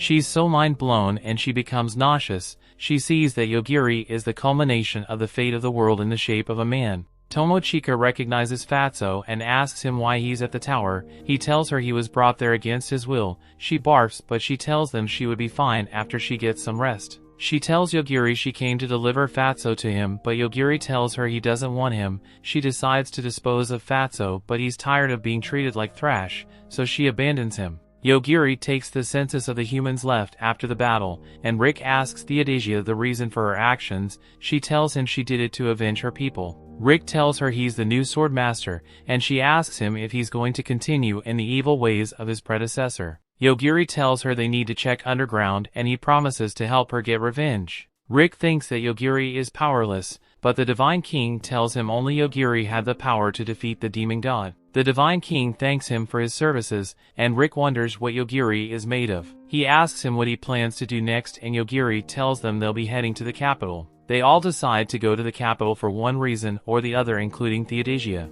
Theodosia tells them the name of her sister and they are both familiar with the name. They decided to point her in the direction of her sister's last known location. The Divine King also decides to head to the capital to see if his bloodline hasn't died out. Rick suggests they travel together, but Yogiri tells him he only travels with Tomochika. Rick gives them maps and pendants to keep them out of trouble and they all part ways, leaving Fatso behind. A boy suddenly appears and asks Fatso to tell him what happened at the tower. The sage is worried about Yogiri, so she decides to summon his friends from Japan. She summons a scientist and he's happy to find Yogiri on his radar. Suddenly a self-destruct warning goes off and the man's head explodes. The story continues. We see Ayaka's diagnostic unto switches on and it determines her current situation. It disconnects her personality from her virtual body and connects it to her physical body. Her plan execution unit urges her to wake up and she gains consciousness. Her plan execution unit tells her to process the situation quickly because there's no time.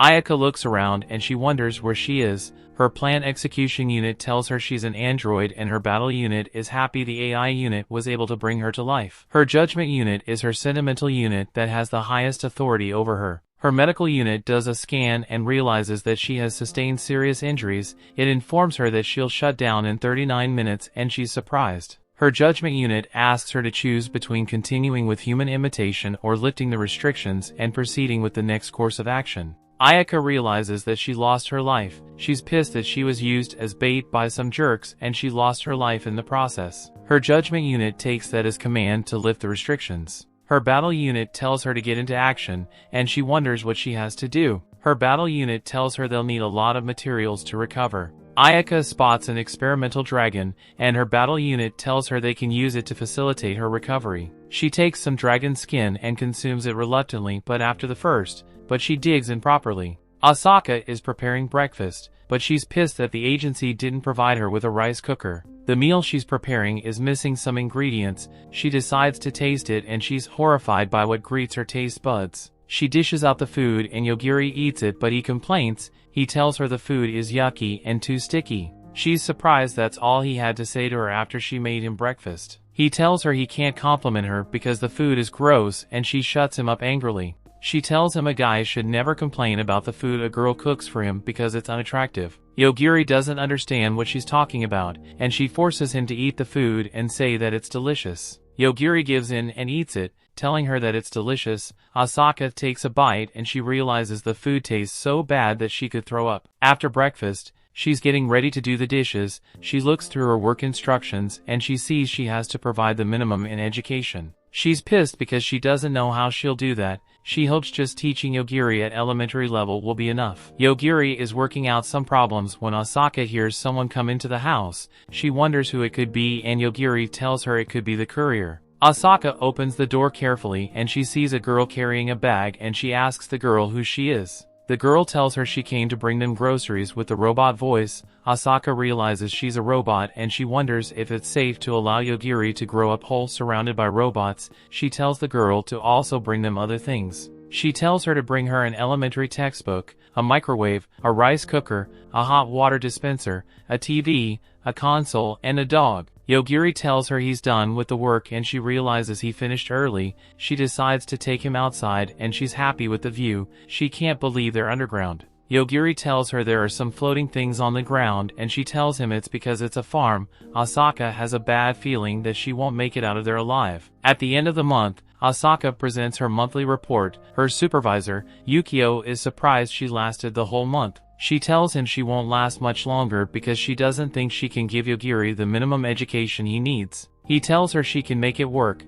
but she tells him she'll need more people. Yukio tells her that it's not that easy because other researchers usually bow out after just one day with Yogiri. Asaka remembers her experience, and she sees why others usually last only one day. Yukio asks her if she hates her job, and she tells him she hates it with passion. She wonders why she has to be locked away in such a place and Yukio tells her they'll make it worth her while because they value her. He gives her a package and she wonders what it is. She opens it up and he tells her that's her month's salary. She tells him no amount of money can convince her to keep working there. Yukio tells her she can go outside if she wants, and she's surprised he never told her that before. He asks her if she would like to leave, but she's worried about Yogiri. Yukio tells her robots will handle his meals, and she wonders why she made his meals. Yukio tells her they needed her to add her special ingredient of love. She immediately submits a vacation request. Suddenly, she wakes up in a cell and she remembers she went into the city, had a meal, and did a lot of shopping.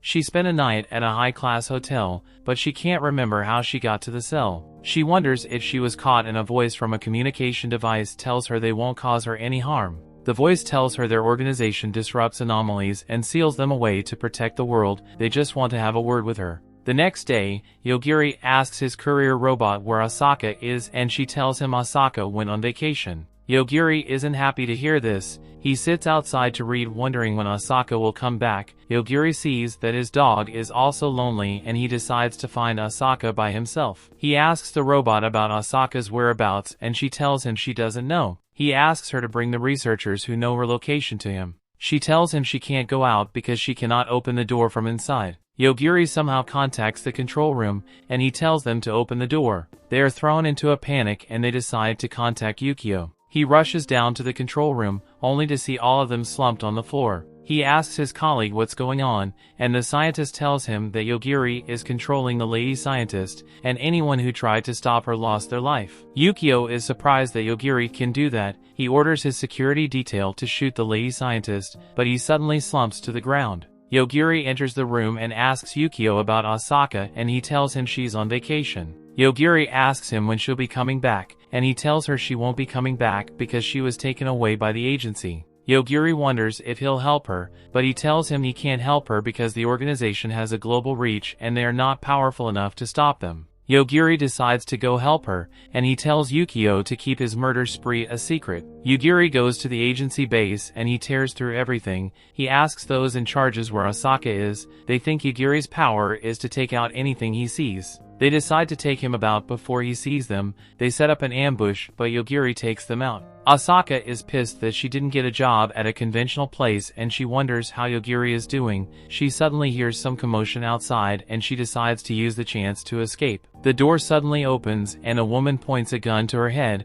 Asaka is surprised because they said they won't hurt her. The woman takes her hostage and Yogiri walks into the room. He's happy he's finally found her, but she's surprised to see him. The woman tells him not to move or she'll outlive Asaka. She keeps threatening Asaka, but he uses his powers to take her life. Asaka wonders what's happened to the woman. Yogiri rushes to hug her and he tells her they can go home. They walk out of the room and Asaka is surprised by the damage Yogiri dealt to the place. She smiles at him reassuringly and they leave the base. She returns him home and she goes to talk with Yukio in the garden. She asks him what will happen after what Yogiri did, and Yukio tells her there's nothing to be done. She's surprised that there will be no punishment for Yogiri's atrocities. Yukio tells her that they definitely can't let her quit now and she's pissed that he's laughing about that. He tells her they'll take extra steps to make sure she remains safe, and he asks her if she's comfortable with continuing her work. She tells him she doesn't feel like quitting at the moment because Yogiri would do worse things if he's left alone. She tells Yukio she still has some things to teach Yogiri,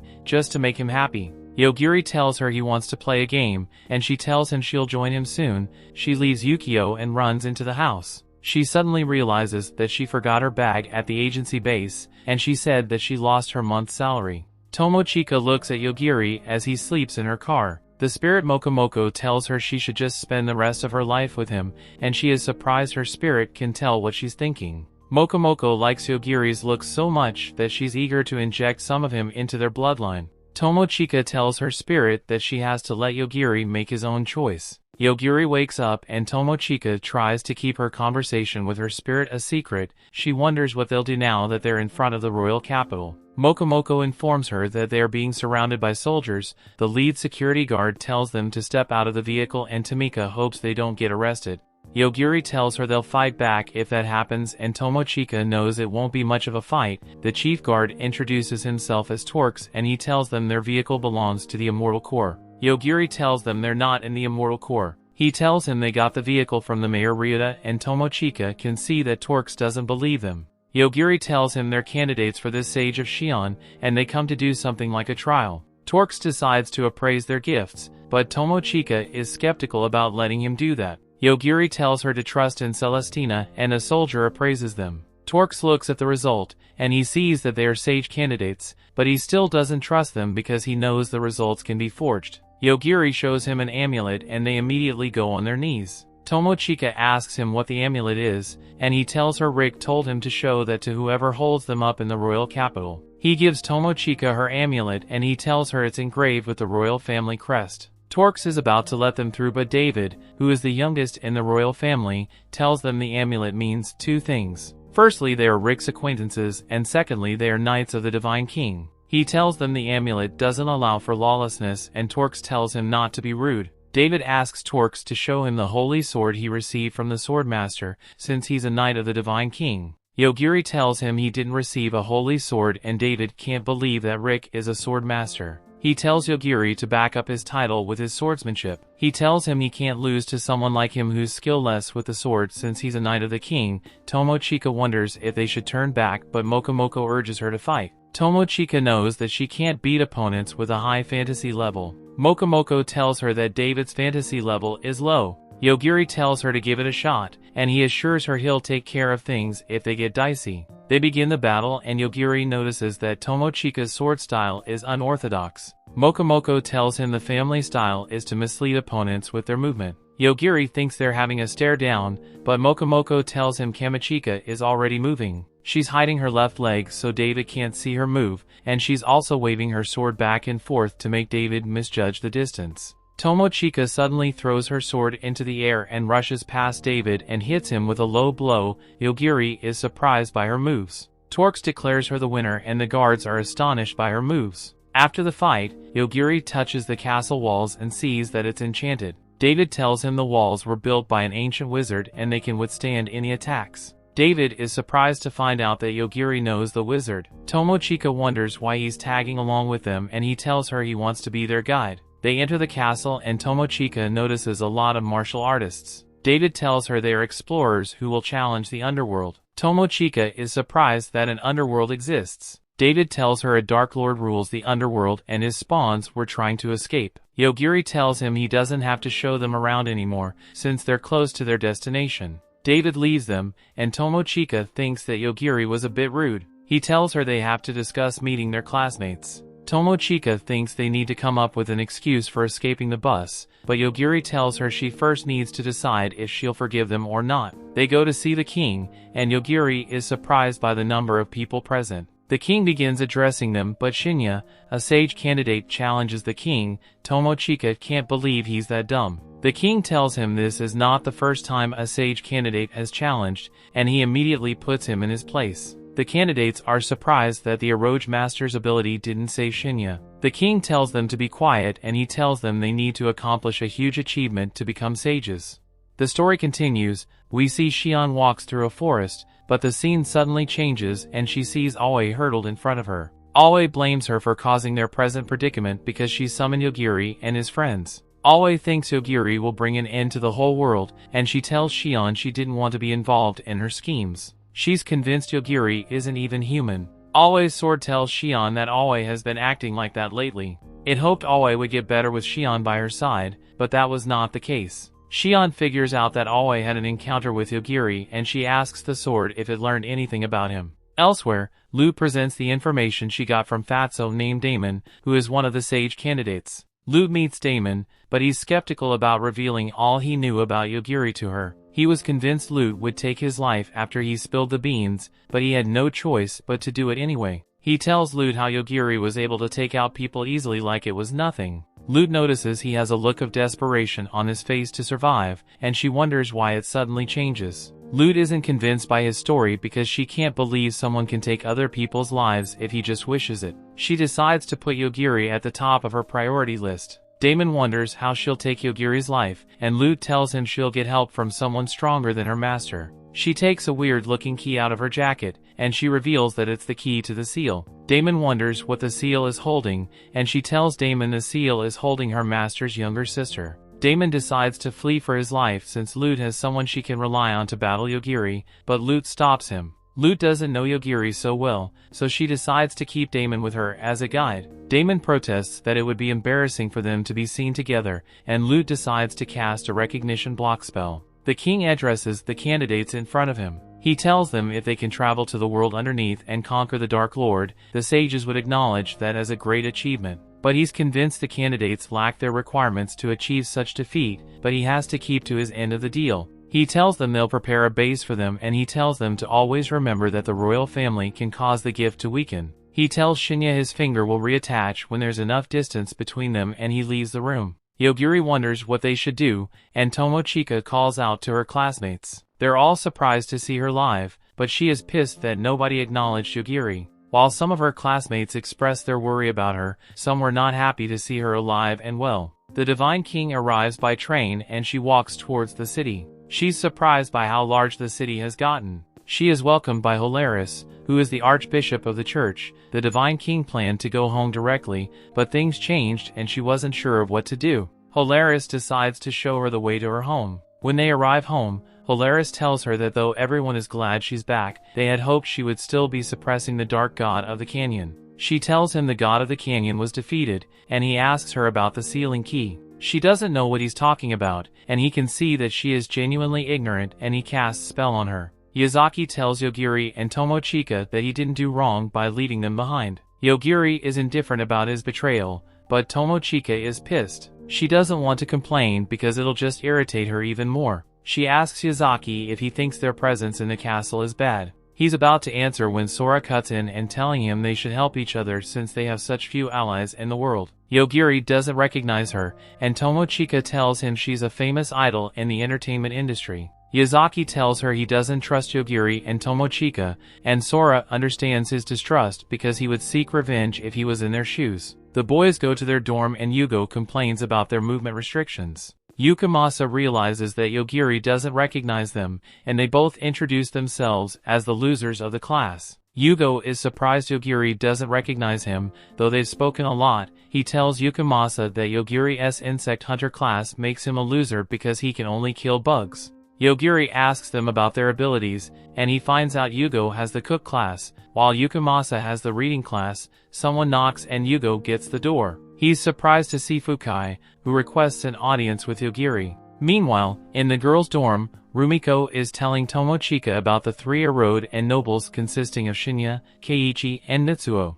Tomochika wonders what their abilities are, and Rumiko tells her Shinya stop time. Keiichi has X-ray vision, while Mitsuo has tentacles. There's a knock on their door and Tomochika opens the door to see Ryoko and Carol standing outside. Ryoko tells her she wants to have a conversation about Yogiri. Fukai is sitting with the losers, and he tells Yogiri he wants to talk about Lord Akashi. He introduces himself to Yogini as a deaf god, and he tells Yogiri he doesn't have to shoulder the responsibility as the taker of souls anymore. Yogiri wonders why Fukai came to their dorm, and Fukai tells him that he was never allowed to get close to him, to look him in the eye, though he was told to keep tabs on him. He immediately rips out his one eye and he tells Yogiri the eye can detect the supernal, but it lost its powers when he got close to Yogiri. He stands up to leave and Yogiri is surprised that's all he has to say. Tomochika takes the girls to meet Yogiri and they go out for a conversation. As soon as they step out, Ryoko apologizes to Yogiri, and she tells Carol to apologize too, but she's adamant.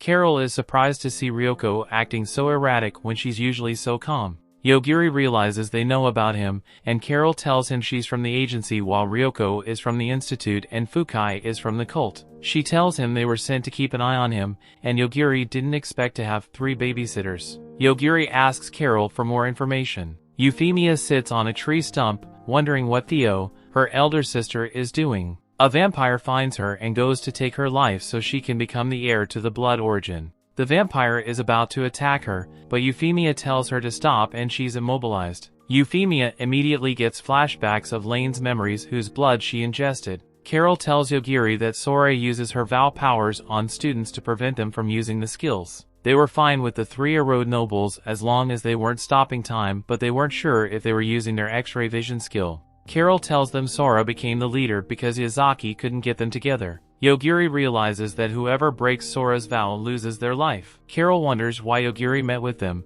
and he tells her he wants to talk to she on the stage because he's sure she has some information about how they'll get home. Carol realizes that going home is the normal thing to do, and Ryoko thought they had no choice but to become sages. Tomochika wonders if going home with everyone's help is the right move, and Yogiri tells her they should go for the great achievement because going home will cause chaos. Carol and Ryoko tell Yogiri they're on his side. The girls gather in the hallway and everyone is in awe of Sora's outfit. Tomochika thinks her outfit looks like one of her idol outfits, but Sora tells her it has good defense values. Tomochika asks Carol about her outfit, and she tells her she's going as a ninja, but Tomochika complains that she stands out too much. Yui and Ryoko apologize for their conspicuous outfits and Tomochika wonders where they got it from. Yui tells her Runa the dressmaker made it for them. Carol notices Tomochika's outfit, and Sora realizes she's dressing according to her cover story of being a self-centered blacksmith. Their guide arrives, and the door opens. Rick walks in and Tomochika is surprised to see him. The boys go underground and Yogiri wonders why David is accompanying them.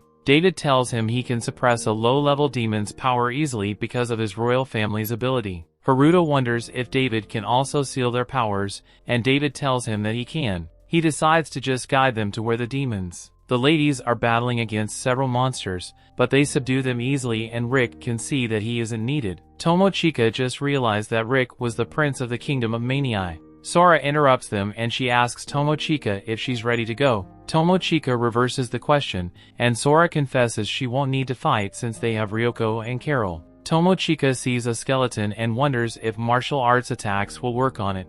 She rushes at it and demands something heavy from Mokomoko. Mokomoko gives her a sword and she takes down the skeleton. A Cyclops appears and she summons a spear to take it down. Everyone is amazed by her skills. A four-armed monkey attacks Yogiri and he does his best to suppress his murderous intent. He decides to use his sword to take it down. The boys commend his prowess, but one of them wonders how he was able to bring the monster down with a single blow when he moves like an amateur. Elsewhere, Damon is walking with Lute through a city, but he isn't happy to be her companion. Lute notices the crowd and asks Damon if there's a festival ongoing. She knows the younger sister is underground nearby, but she doesn't know the location of the entrance to the underworld. She decides to get more intel and Damon tells her the best place to get it is the tavern. Euphemia is walking down the street and a girl is chasing a horse. Euphemia stops the horse for the little girl and the girl thanks her. Euphemia introduces herself to the girl, but the girl doesn't have a name, and she names herself Risley. Damon and Lute go into the tavern and Lute wonders how they'll get in town. Damon tells her to listen to nearby conversations,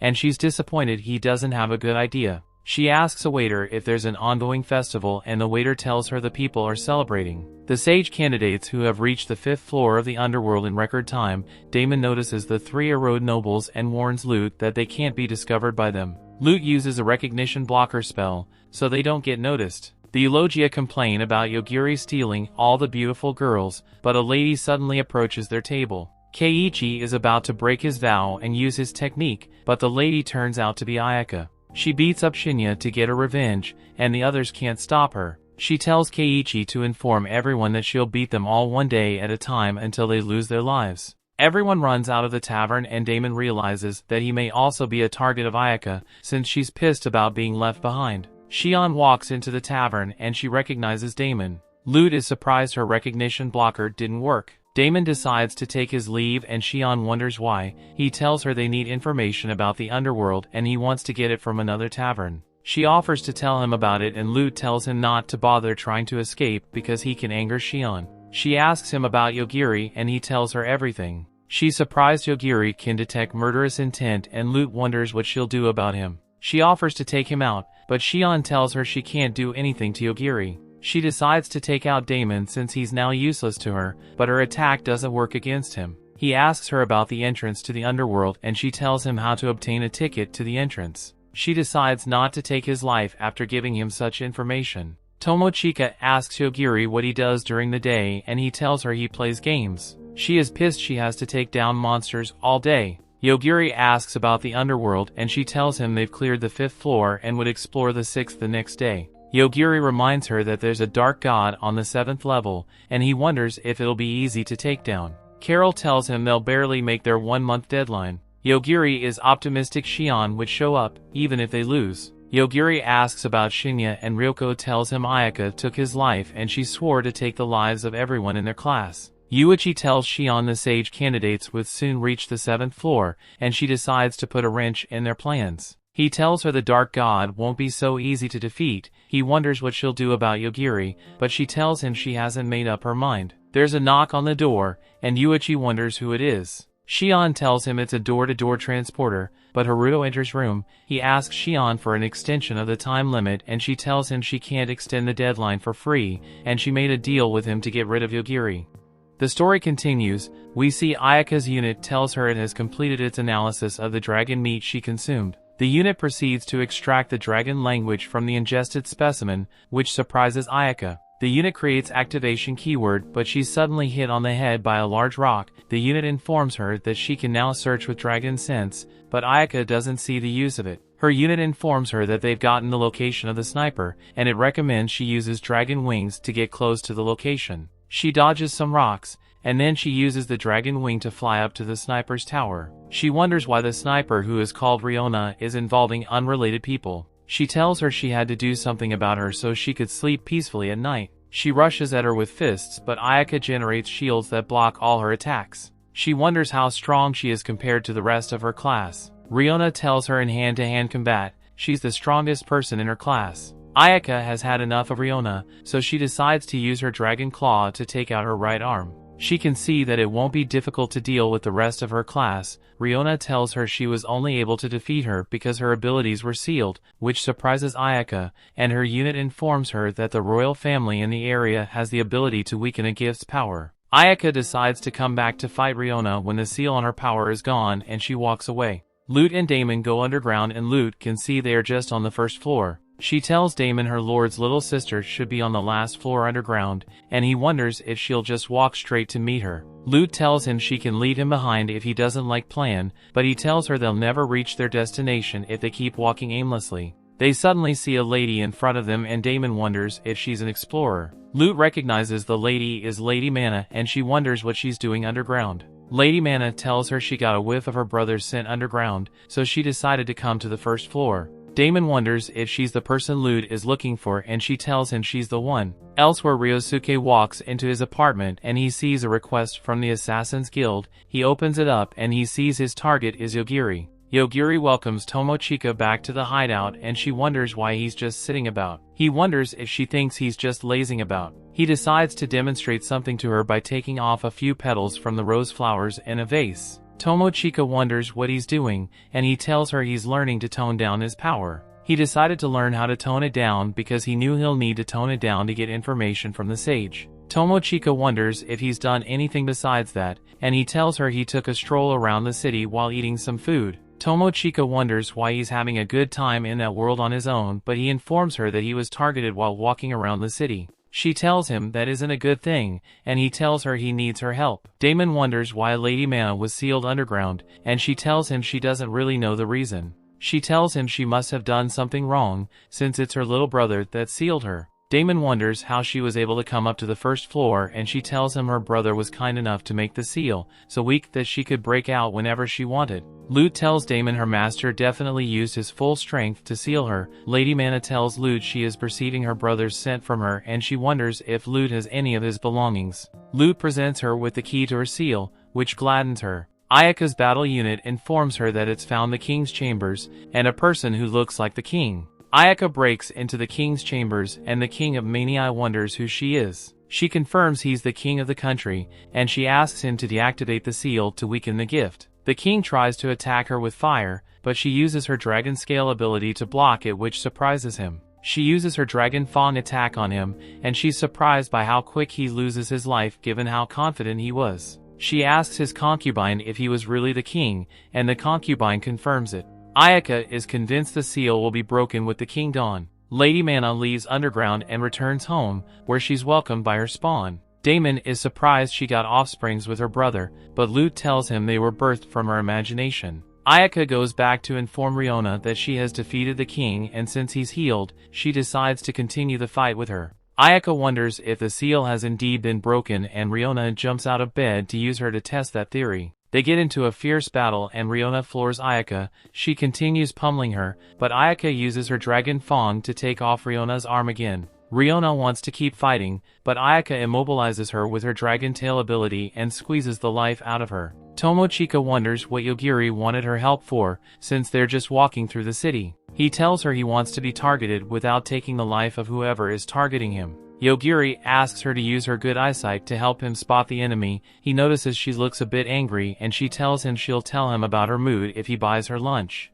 Yogiri can see she just wants him to treat her to lunch. A sniper who's targeting Yogiri begs a woman to let him go, but she tells him to hurry up and take the shot. He begs her to spare his life and she tells him he has to take down his target to be free of his pains. The man pulls the trigger, but he loses his life immediately. The lady tells her operator to aim for Tomochika next. Tomochika and Yogiri arrive at a destination, only to see it in rubles, and Tomochika is pissed by Ayaka's handwork. They decide to visit somewhere else, but Tomochika is suddenly targeted and Yogiri saves her. The operator decides to continue with that strategy, but Yogiri tells him he's coming to meet him, which shocks him to his core. Yogiri can see that someone was watching them, and Tomochika wonders what they should do. Mokomoko tells her she has the source of the waves, and Tomochika wonders if it's the waves that are making her erratic. The operator wonders if Yogiri knows his location. He decides to run away, but his escape helicopter suddenly fails and he jumps out.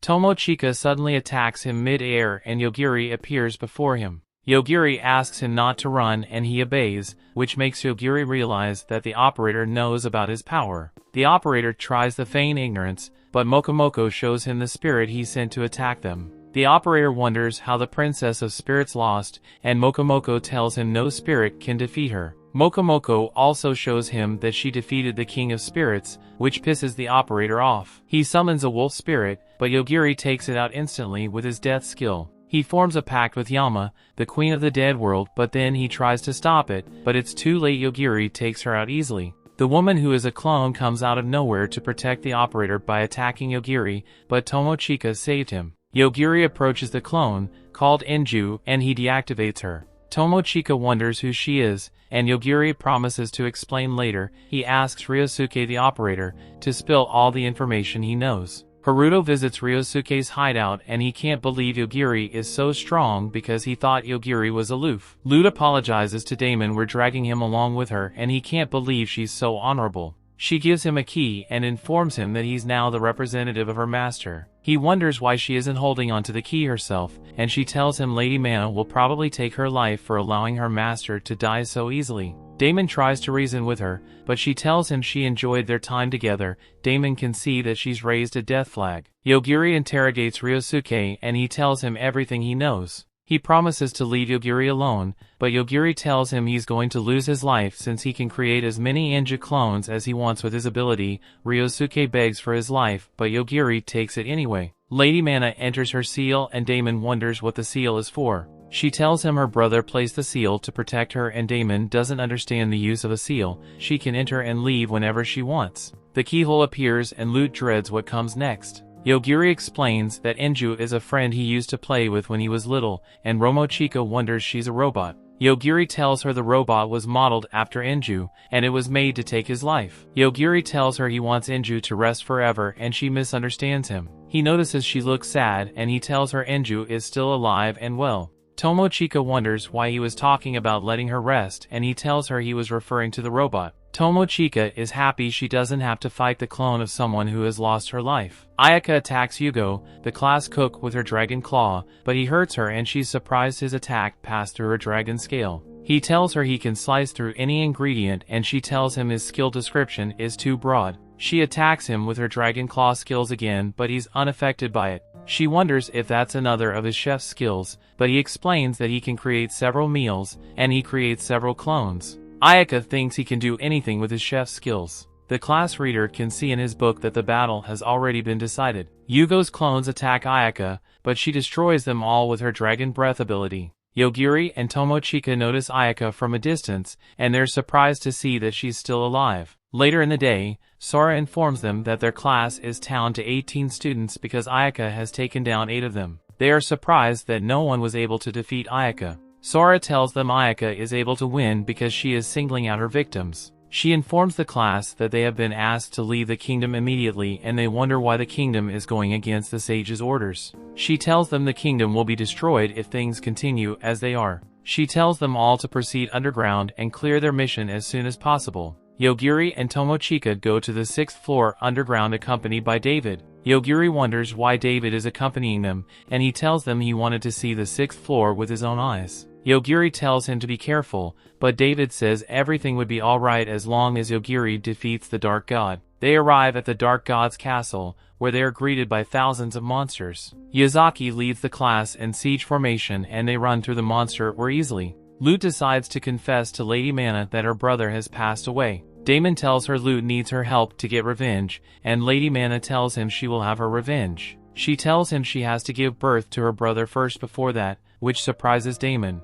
Lady Mana decides to take Lute's hands without her permission because her brother's essence is still stuck on it. She decides to take Lute's brain next so she can bring back her brother, but Damon begs her to spare Lute. Lady Mana tells Damon he'll spare Lute if he releases her seal. Damon inserts the key into the keyhole and he's granted administrative access to release the seal. Tomochika wonders why the class is celebrating so much, and her classmate tells her their journey so far has been easy. Jagasaki wonders why she's always with Yogiri and she suddenly notices he's missing. Her classmate thinks he's a loner who doesn't like to be in public, and Tomochika thinks they are mean. She decides to go look for him. Yogiri is playing some video games in the forest when he notices David walking on his own. He wonders if he's drunk, but David doesn't answer him. He sees David walking to his impending doom and he rushes to save him. Yogiri tries to wake him up to no avail, when suddenly the ground starts breaking up. The class is happy they've made it so far without a hit, and Shion suddenly appears. She tells them their journey has been too easy and a sage may not be born. She decides to create an awakening event, so she tells them she'll make them fight each other until only one person remains, which horrifies them. Tomochika goes out to look for Yogiri, but the ground breaks and he falls down into unknown depths. That brings the episode to an end. Thanks for watching. Want next part? Subscribe the channel and turn on notification bell.